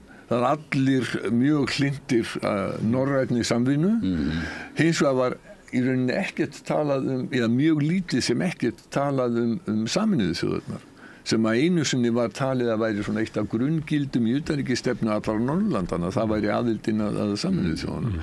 En vægi Sameinuðu þjóðana í þessari umræðu virðist hafa minnkað mjög. Taka menn það ekki bara sem sjálfsögðum hlut? Nei, ég nefndi nú að væri verið að veikja stofnanir Sameinuðu þjóðana meðal annars með stuðningi Bandaríkjanna við Ísrael, þar sem að þeir eru að grafa raunverulega undan þessu alþjóðakerfi sem var byggt hérna eftir stríðsárunum. Já, ég sagði að mjög lítið minnst á það með undantekningu. En sko þetta er Þetta hefur, ég var að velta fyrir mig, hvenær var kosið utanríkismál, er ekki bara 74 síðast? Eftir það ekki, eftir Vari land og annars slíkt. Óli var ennþá í skóla. Já, reyndar komin í háskólan. Herðu, en þið eru hérna... En má ég bæta einu við að það er einmitt mjög forvitnilegt að skoða hvaða mál það eru sem að brenna helst á kjósendum í hverjum kosningum og í þessari bók sem að má ekki nefna frekar Voldemort þar eru það 5 kosningar frá 1983 þar sem að meira en helmingur kjósenda hefur talið sama málaflokki mikilvægastan. 3 sinnum voru það efnahagsmálin og hvenær skildi það hafa verið? Það var 1987 og síðan eftir hrunið 2009-2013. 2 sinnum hafa velferðarmál og lífskjör og þess áttar verið með yfir 50% sögðu þau skipta mestu máli. Hvenær var það? Eftir hrun í kosningunum 2016 og 2017 og þá duttu efnahagsmálin mjög mikið niður enda má segja að vesti efnahagslegi skellurinn eftir hrunið hafi þá verið horfin. Í öllum öðrum kosningum hefur ekkert eitt mál fengið svona mikið vægi og ef við skoðum nýjustu kannanir frá Gallup það hvað kjósendur telja mikilvægasta máli núna, þá það líka eins og síðast að það ekkert eitt mál sem að stendur algjörlega upp úr, en þar eru efstáblaði efnahagsmálin sem 26% nefna, heilbrigðismálin sem 19% nefna og húsnæðismálin sem 16% nefna. Öll önnur mál eru nefnd af 5% kjósenda eða minna og alveg sérstaklega áhugavert að því við vorum nú áðan að tala innflytjendamálin, að það eru 5% kjósenda sem að telja að innflytjendamálin sé mikilvægasta verkefnið og það eru 4% sem telja að málefni flóttafólks eða hælisleitenda sé mikilvægasta málið. Samanlagt eru hælisleitendurnir og innflytjendurnir nefndir sem mikilvægasta málið af 9% kjósenda. Þannig að það ekki stór partur og útskýrir náttúrulega líka það sem við vorum að tala áðan, að þessi málflutningur Sjálfstæðisflokks og Miðflokks það að hælisleitendamálin séu með mikilvægastu málunum, hann nær ekki hljómgrunni nema inni í þessum 30% cirka hægri sinnaðra þjóðurnistan. Og jafnvel í því mengi þetta ekki það mikilvægasta sko. Nei. En þið verðið í kosningasjórfinu? Ef Guðun lofar. Þið eru með æviráningu. Við erum nú komnir á þann aldur. Hvenær byrjuðu saman í þessu? Það nú langt síðan og við munum það nú ekki. En ég búin að vera í öllum kosningasjónvarpunum einu síðan 1986. Ég sagði áðan að þið hefðu kallað ykkur knoll og tott. Það er ekki rétt. Já, við gerum það mjög gjarnan. Við köllum okkur nú venjulega sauðalítabandalagi af því að við höldum með FH og KR. En við tökum því fagnandi þegar við erum kallaði knoll og tott. En sá sem gerði það nú sá sami sem að skrifaði leiðara í Morgunblaðið eftir forsetakosningarnar 2012 og leiðarinn fjallaði nú eiginlega ekkert úrslit kosningana, heldur það hvað knoll og tott hefðu verið ömurlegir í kosningasjónvarpinu. Þessi heiðurstitill okkar knoll og tott nefnilega sem sé komin frá okkar erkivini Davíð Oddssyni. Sem eru uppnefnt margt fólk. Herðu, ég hef líklega hort á öll kosningasjónvarpi á okkur og ég tekja þér einu svona undarfærið að fyrstu tölur eru stundum ekki að birtast bara fyrir á miðnætti eða eitthvað. Hvað að gerast hérna? Í gamla daga, fyrir tíma tölvunar, þá voru bara fyrstu tölur konar bara fljótlega eftir að kjörstöðum var lokað. Það breyttist náttúrulega ákveðnu leyti þegar við dóm Hæstaréttar eftir kosningarnar til stjórnarskrár þingsins sem uppálega átt að vera það mætti ekki byrja að telja og sko það var byrjaði að flokka allavega svona 6-leytið og þar með var auðveldar að birta fyrstu tölu og ég man að það var gjarnan mjög mikil samkeppni á milli kjördæma og hafnfirðingar Sveitungar Ólafs, þeir voru gjarnan fyrstir með tölur og það var kannski svona 10 mínútur yfir 10 eftir að kjörstöðum var lokað sko. Kaplakrika. Já. En núna eru margir sko sem að ætla að gera skemmtun úr þessu orðnir sko dauða drukknir á þeirra fyrstu tölu að koma. Já, algjörlega. Fyrir suma það nú kannski Getið ekki lagað þetta? Nei, við getum ekki lagað þetta vegna þess að sko þetta í rauninni algjörlega fráleitt fyrirkomulag.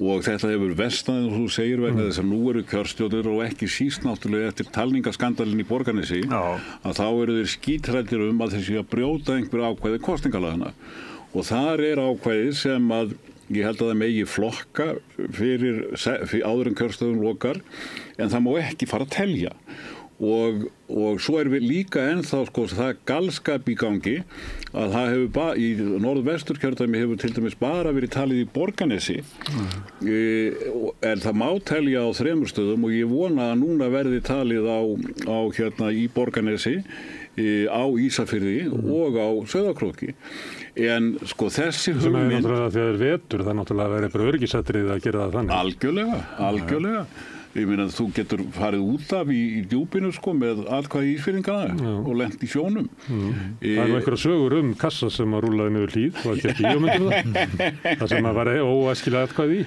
En sko við sjáum það í öllum nágrannlöndunum að þar eru úrslitin venjulega ljós eftir svona klukkutíma og það vegna þess að þar ég held að menn telji þá megi telja áður en kjörstöðum lokað, en kannski líka það að það talið í miklu minni einingum heldur en gert hér. Það víða talið til dæmis bara eftir sveitafélögum og auðvitað gætum við gert það. En í núverandi stöðu ætti auðvitað að leyfa að telja öll atkvæði, eða sem sé öll atkvæði sem eru komin inn í lokuðum sal,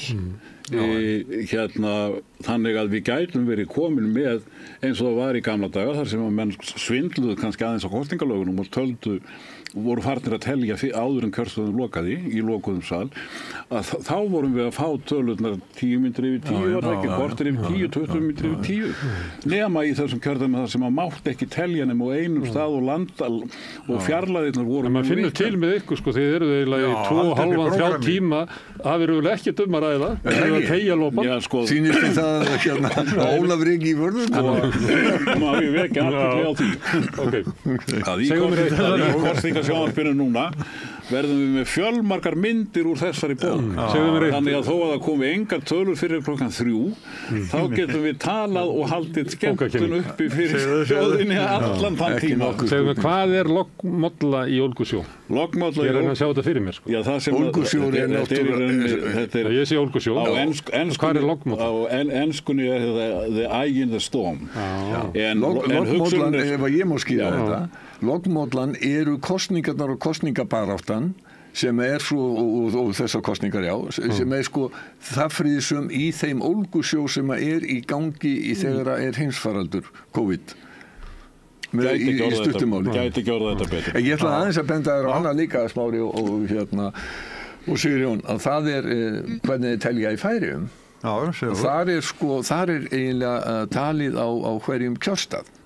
Og það geta orðið, og til dæmis það vakti athygli sumra núna, Færeyingar eru nýbúin að fara í gegnum bæ- og sveitarstjórnarkosningar og það vakti athygli að þar var sjónvarpað beint frá talningarstað og meðan talning var í gangi. Þetta má ekki hér á Íslandi. En sko sumir talningarstaðirnir eru svo litlir í Færeyjum að það nánast að það sé komið sko spurningum persónuvernd og leynilega kosningar vegna þess að kannski í 30-40 manna kjörstað þá geta menn sagt sko ef að úrslitin verða eitthvað óvænt sko Bárður og Lækjun hættur að kjósa þjóðveldi og ekki sambandsflokki. Eins og áveiðum Bandaríkin þetta kjördæmi þarna sem að birtir alltaf fyrst sem bara 8 kjósendur. 6 fór ekki 3 síðast. Þannig þar getur maður lesið í þetta einmitt eða færist allt í að vera 3-4 eða 2. Herðin, núna verðum við að hætta þessu. Mjög gaman að fá okkur. Til hamingju bókina. Margbóðuðu bók. En af hverju þú með inntak ef hún fæst hvergi? Þetta pröfueintak. Það enn villur í þessu en núna á það að vera á þeim minnstakosti mestu að vera búið að útrýma þeim flestum minnstakosti. En þetta stórmerkileg rannsókn, næri yfir langan tíma. Algjörlega. Og liggur við þetta sé æviverkið þitt? Það má segja það sko, það sem mér finnst nú eiginlega, hvað skemmtilegast að við erum líka með, ég kom því inn að við fengjum að hafa skopmyndir í bókinni og ég byrjaði með því að vilja, í kaflanum sem að ég var nú aðalega að skrifa síðustu 100 árin, að þar vildi ég hafa skopmyndir eftir Tryggva Magnússon úr Speglinum og Halldór Pétursson úr Speglinum líka. Þessum unglingum sem eru með mér þeir eru ekki hægt að vera með eitthvað nýrra og þá bættum við einnig skopmynd eftir Sigmund af Jóhannu Sigurðardóttur, Minn tími mun koma en svo aðalega nokkrum myndum eftir hann Halldór sem birtust í Fréttablaðinu en Halldór fyrir minn hatt og Bogi getur nú áreiðanlega tekið undir það að Halldór varðandi skarpskyggni og í rauninni að vera með puttan á púlsinum og hafa einhverja merkingu í skopmyndunum sínum að þar Halldór á pari með bestu skopmyndateknurum í heimi. Til dæmis Matt á Daily Telegraph sem að Bogi gjarnan að dreifa á Facebook. Sem snillingur. Og línuritin eru í litum, myndirnar. Þannig að ég verð að segja það. Nú verðum við að stoppa þess að kynningu. Þú fyrir að tala að línuriti sé í lit. Það er komin út í svona. Ef þessi bók verður minningagreinin mig, þá má ég vel við una. Herriðan, félagar, takk fyrir komuna. og hlökkum til að fylgjast með ykkur eftir viku. Takk að ykkur. Eftir tæpa viku. Það alltaf gaman að koma til ykkar, sérstaklega því að þið eruð ekki að þið þolið að menn tali svolítið lengi. Já. En nú erum við ertu reyndar að gefast upp á okkur.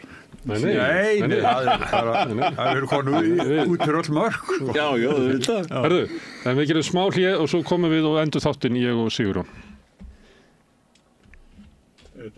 Við erum í útvarpinu á FM 89,1. Það komin tími til að breyta húsnæðiskerfinu. Hinn eina sanna breyting sósíalismi. Allt það besta ókeypis. Hrósaðu náunganum. Það betra. Samstöðin, þar sem manneskjurnar koma saman. Sósíalistaflokkurinn vill að húsnæðiskerfið hætti að vera leikvellur braskara. Meira stefnuna inn á xjóð.is.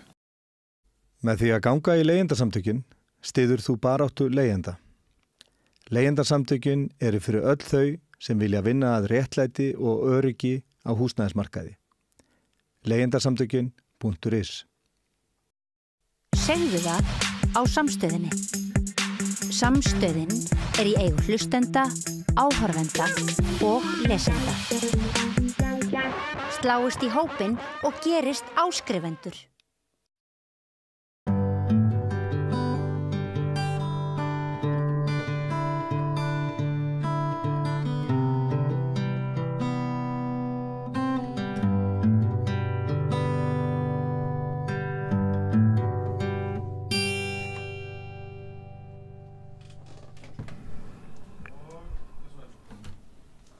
Já, við erum komin inn aftur, ætlum að enda þetta hérna, Sigurjón. Já.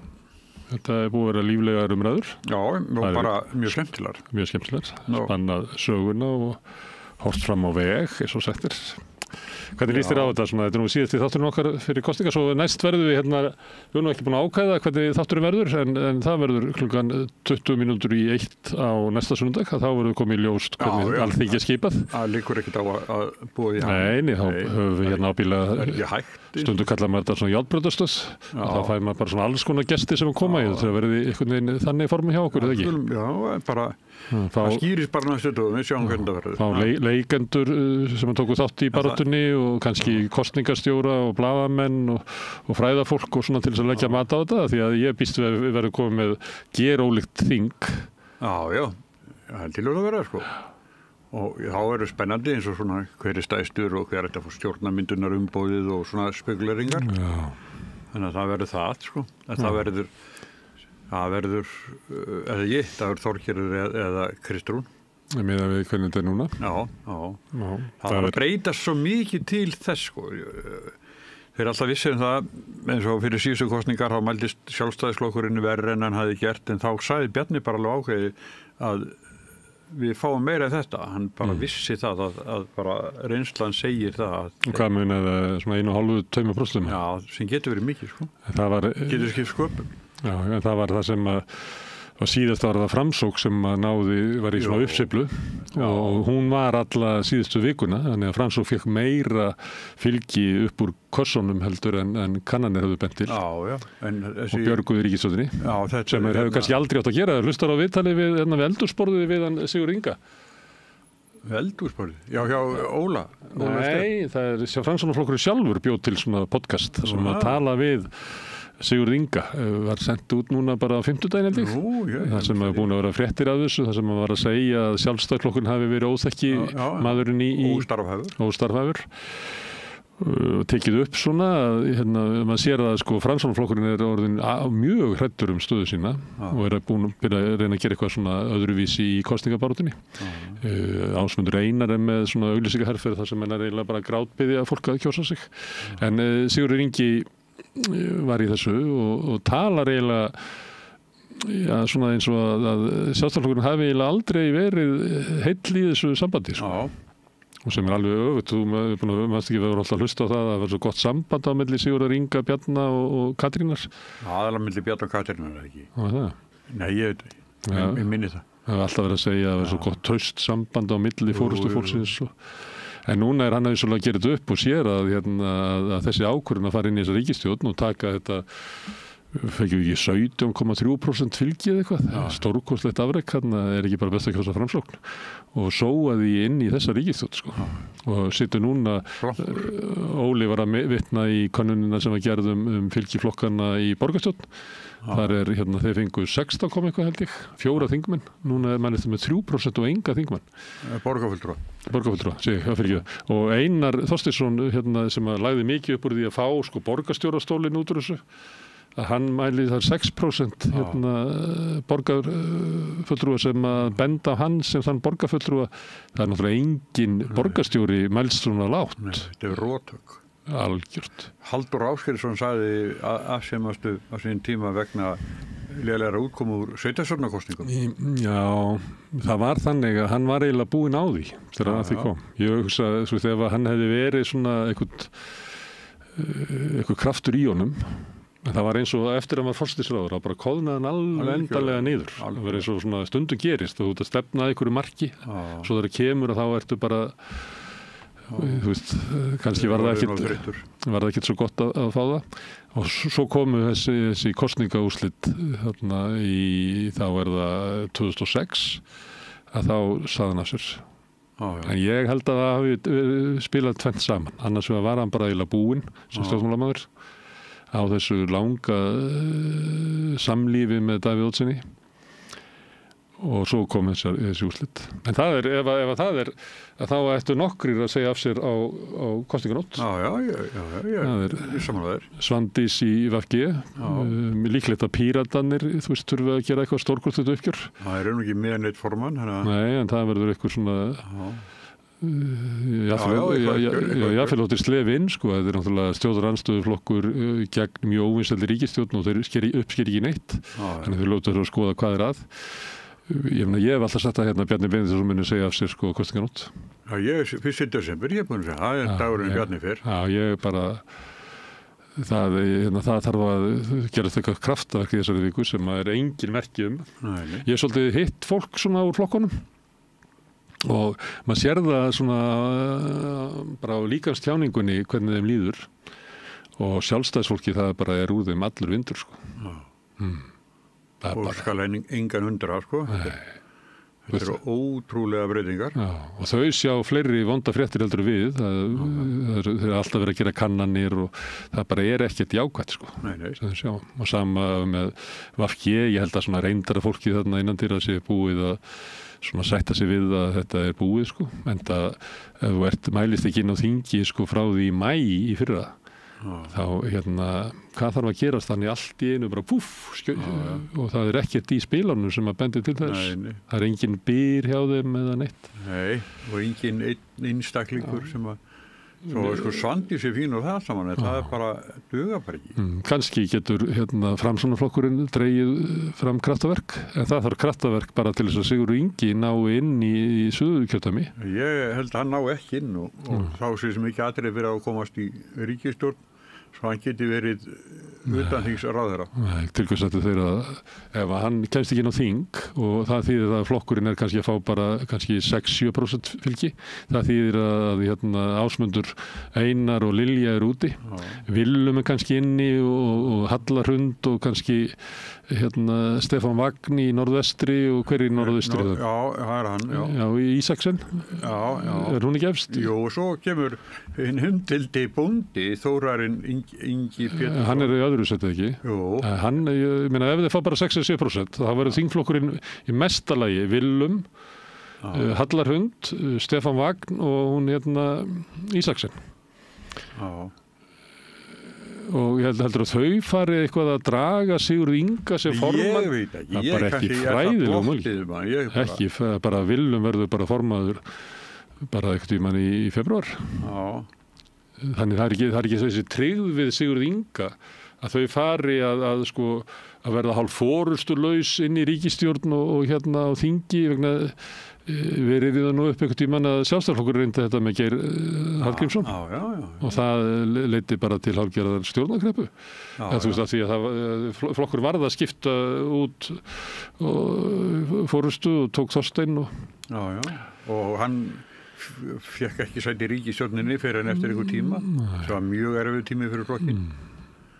að formaðurinn væri utan ríkisstjórnar sem flokkur náttúrulega að.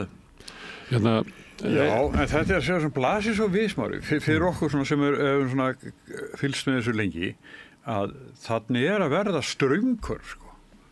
Sjálfstæðisflokkurinn 15% eitthvað þá verður, sko. Minni en Viðreisn. Ég held að þeir horfi á það núna. Það má ekki gerast, hugsa fórustu Sjálfstæðisflokksins núna. Að Viðreisn er stærri en Sjálfstæðisflokkurinn, Miðflokkurinn stærri en Framsóknarflokkurinn og Sósíalistar stærri en VG. Þeir horfa á, ég heldur að horfa núna, við verðum að fara yfir Viðreisn, en það hafa það svolítið snúið. Þeir voru í þessari furðulegu baráttu við Miðflokkinum, þetta íhaldssama fólk hana, sem að samanlagt hefur bara dregið úr fylgiflokkana. Þannig að nú eru þeir að reyna að vinda sér yfir í baráttu við Viðreisn og ætla að nota Evrópusambandið sem einhver draug. Mér sýnist það að vera svona það sem við ætla að gera á lokametrunum. Og það er svona eins, og þá er hugmyndin líklega svo að við verðum bara að vera yfir Viðreisn. Ef við verum undir Viðreisn þá er bara niðurlögin. Já, þá er bara komið nýtt forystu að plægra megin, það er þá Viðreisn og svo Miðflokkurinn. Það var Sjálfstæðisflokkurinn skiptir ekki máli. Sem er þið algjör niðurlæging að sko allan er víst að Sjálfstæðisflokkurinn er ekki forystuflokkur. Ekki næstu ríkisstjórn, sko. Þú sérðu hvernig staðan á VG og Framsókn er, það er bara, þetta er geislavirkur flokkur. Það er bara, ég meina, við höfum oft talað um það að Kristrún hafi svona aðlaga stefnu sína að því að geta farið í ríkisstjórn með Sjálfstæðisflokknum. Það var svona áður en Sjálfstæðisflokkurinn hrundi. En ég held að Samfylkingin og Viðreisn hljóta að horfa bara á örlög Framsóknar og VG og segja bara stjórnarsamstarf við Sjálfstæðisflokkinn. Nei, það er bara, eitthvað sagði að vera eins og tjaldavilðin á Kjarnarkværi. Þetta er sko, eins og þetta er núna, sko, þá er það Þorgerður Katrín forsætisráðherra, Kristrún fjármála. Sem ég held að hendinni betur að vera fjármálaráðherra heldur í forsætisráðherra. Já, og ef að Pírata lifa þá verður Þórhildur Sunna utanríkisráðherra. Nei, þeir munu ekki taka, þeir munu taka, ef að Framsókn sleppir inn á þing, þá munu taka Framsókn. Ég myndi vilja að tækja sko sósíalistana. Það verður að vera eitthvað vinstri í þessari ríkisstjórn, því að Samfylkingin og Viðreisn saman er bara aukin einkavæðing og það er bara ekki góð blanda, sko. Nei, þú vilt fá svona ég vil fá breytingar. Nei, ég vil fá breytingar í íslensku samfélagi eins og ég held að meirihluti kjósenda vilji. Það ég held að sé bara hálfgerð óskhyggja að vera eitthvað mikla breytingar við að þú fái sko nýja forystu undir sömu stefnu. Herða, en að því að Óli bent á þetta líka og við höfum bent á þetta áður að það sem var verið að reyna að sannfæra okkur allt síðasta ár eða þetta ár og líka raunverulega síðast ár að næstu kosningar myndu snúast innflytjendamál og að Sjálfstæðisflokkur og Hægrið myndu stjórna umræðinni. Og þetta heyrði maður svolítið, það er vinsæll hlaðvarpsþáttur sem heitir Þjóðmál og svo ertu með dagmál og spursmál og þetta er svona Hægri sem hefur svolítið hamrað á þessu að næstu kosningar og eitthvað leyti hefur Bjarni trúað þessu að næstu kosningar myndu snúast innflytjendamál, orkumál og svo náttúrulega efnahagsmál þetta er ekki málin sko, orkumál og bara alls ekki þannig að ég er að velta fyrir mig hvort að það hafi orðið átt sér eitthvað stað hægra megin, eitthvað svona algjör misskilningur, mislestur á samfélaginu og hvað fólk vildir vera að kjósum sem að hafi afvega leitt sko Sjálfstæðisflokkin og sömuleyti Miðflokkin sem að taldi sig vera að fara bara að taka mót ykkur velunum en er augljóslega í svona svolítið frjálsu falli í könnunum og þú veist Fellur hratt og ég held að með þessi uppákomur í kringu Sigmund þá muni fólk náttúrulega bara að velta fyrir sig býtu það er allt svo skrítið eitthvað sko. Mjög óeðlileg framganga nokkuð manns og hann einhvern veginn svo sannfærður að hann geti bara reddað ríkisfjármálunum og gert allt einhvern veginn öðruvísi og áfram Ísland og ég heyrði, hann er búin að byrja að segja þetta núna sko, í 1100 ára sögu þjóðarinnar þá við séum farið í einhverja úrslita orustu framtíð þjóðarinnar vegna þess að hann ætlar að loka landamærunum því annars munum við bara tapa Íslandi og tapa íslenskunni og ég veit ekki hvað tapa sko 1150 ára sögu þjóðarinnar ef við veljum hann ekki Já, það er undir 1150 ára saga íslensku þjóðarinnar og framtíð hennar Þetta bara að verða svo skrítið, sko. Þetta að verða svo skrítið, sko. Já, en það ekki meira það, segir. Og ég myndi vilja að þeir gengi svolítið á til dæmis miðflokkinn hvað raunverulega að leggja til. Mér finnst það sama með ég eiga við flokk fólksins sem að lofar svona miklu en passa sig að ekki að ræða hvernig ætla að afla teknana á móti. Þannig að ég myndi vilja að því kannski svona bara meiri ákefð í þessum pallborðum og kappræðum að draga fram eða hvað eru flokkarnir raunverulega að leggja til. Því að við erum komið svolítið fram úr því að þú veist alltaf kjósa bara út á okkur stemmingu eða eitthvað. Þetta eru mikilvæga kosningar. Það er mikil krafi í samfélaginu sem ég heyri og ég sé það bara í skoðanakönnunum, mikil krafi breytingar. Og ég vil þá bara heyra það, hvað eru flokkarnir leggja til, hverju ætlaði að breyta? En hvernig með til dæmis sjávarútvegsstefnu Samfylkingar og Viðreisnar, þetta ekki bara eitthvað svipað? Nei, sko það var miklu líkara. Það voru bæði á innköllun kvótans og uppboð aflaheimilda sem þýðir það bara að stóru útgerðirnar borga bara aðeins meira í uppboði. En mjög takmörkuð þú til þess að geta komið inn að þetta kaupa kvótan og það, til þess að geta keypt kvótan þá þarf þetta að hafa aðgengi að fjármagni, þannig að það eiginlega bara hinnir ríku sem að geta keypt þetta svipað með lóðirnar. Það enda bara með því að ríka fólki kaupa bara lóðirnar, þannig að við sem eigum ekki bót fyrir borun á okkur fáum aldrei lóð, þannig að þau voru bæði með svoleiðis stefnu. En það eigum við ekki að byggja, við eigum ekki bót fyrir borun á okkur. Nei, en við gáttum gert það fyrir kynslóð gáttum gert það í samvinnu verkefnum og öðru slíku. Og það var miklu heilbriðari húsnæðisstefna þegar að lóðum var útlutað sem almanna gæðum. Og það var sagt að það var eitthvað ósanngjarnt því að þú varst 7 ára að bíða eftir lóð eitthvað svoleiðis að það verður bara bjóðið upp sem að þýðir bara það að þeir sem eiga peningi fá alla lóðunar. Þannig að við erum verið að taka almanna gæði af fólki með miðlungstekjur og þar fyrir neðan og færa það þeim sem eru betursettir. Sem við ofta rætt hérna. En Samfylkingin var með þessa stefnu innköllun kvótans 5% á ári en það er eitt af því sem Kristrún lagði af.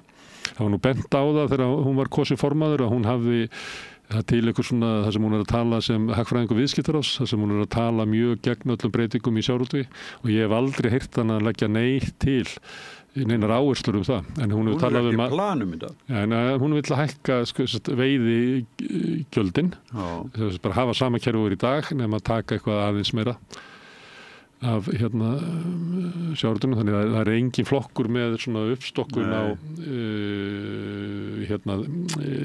flokkur fólksins leggur áherslu á frjálsar krókaveiðar á strandveiðar og við erum enda með það líka svolítið og ég held að við erum líka með tillögur að bara horfa á það að það er sama fyrirtæki sem á alla virðiskeðjuna frá því að fiskurinn er veiddur og þá er hann seldur út í heimi og þetta er náttúrulega bara þannig hann eiginlega ræður því og svo erum við að rukka eitthvað hlutfall af aflaverðmæti sem er hér þegar fyrirtæki kannski tekur það bara allt í útlöndum þannig að það sem er verið að borga í veiðigjöld er ekkert 30% af hagnaði félagana, hagnaður allir tekin einhversar annar staðar og þannig að við getum ekki haft svona kerfi ef það á að vera innheimta af auðlindir sem við höfum, þá getum við ekki haft kerfi sem bara virkar ekki og sá sem að vikta aflan sjálfur líka viktan sjálfur og þetta er alveg stórkostleg en það veit almenningur, þegar almenningur spurði út í kvótakerfið, þá segir held ég 80% að það leiði til spillingar og akkur heldur það sé, fólk þekkir þetta bara það eru sjómenn í fjölskyldunum og þú heyrir þetta og bara fara í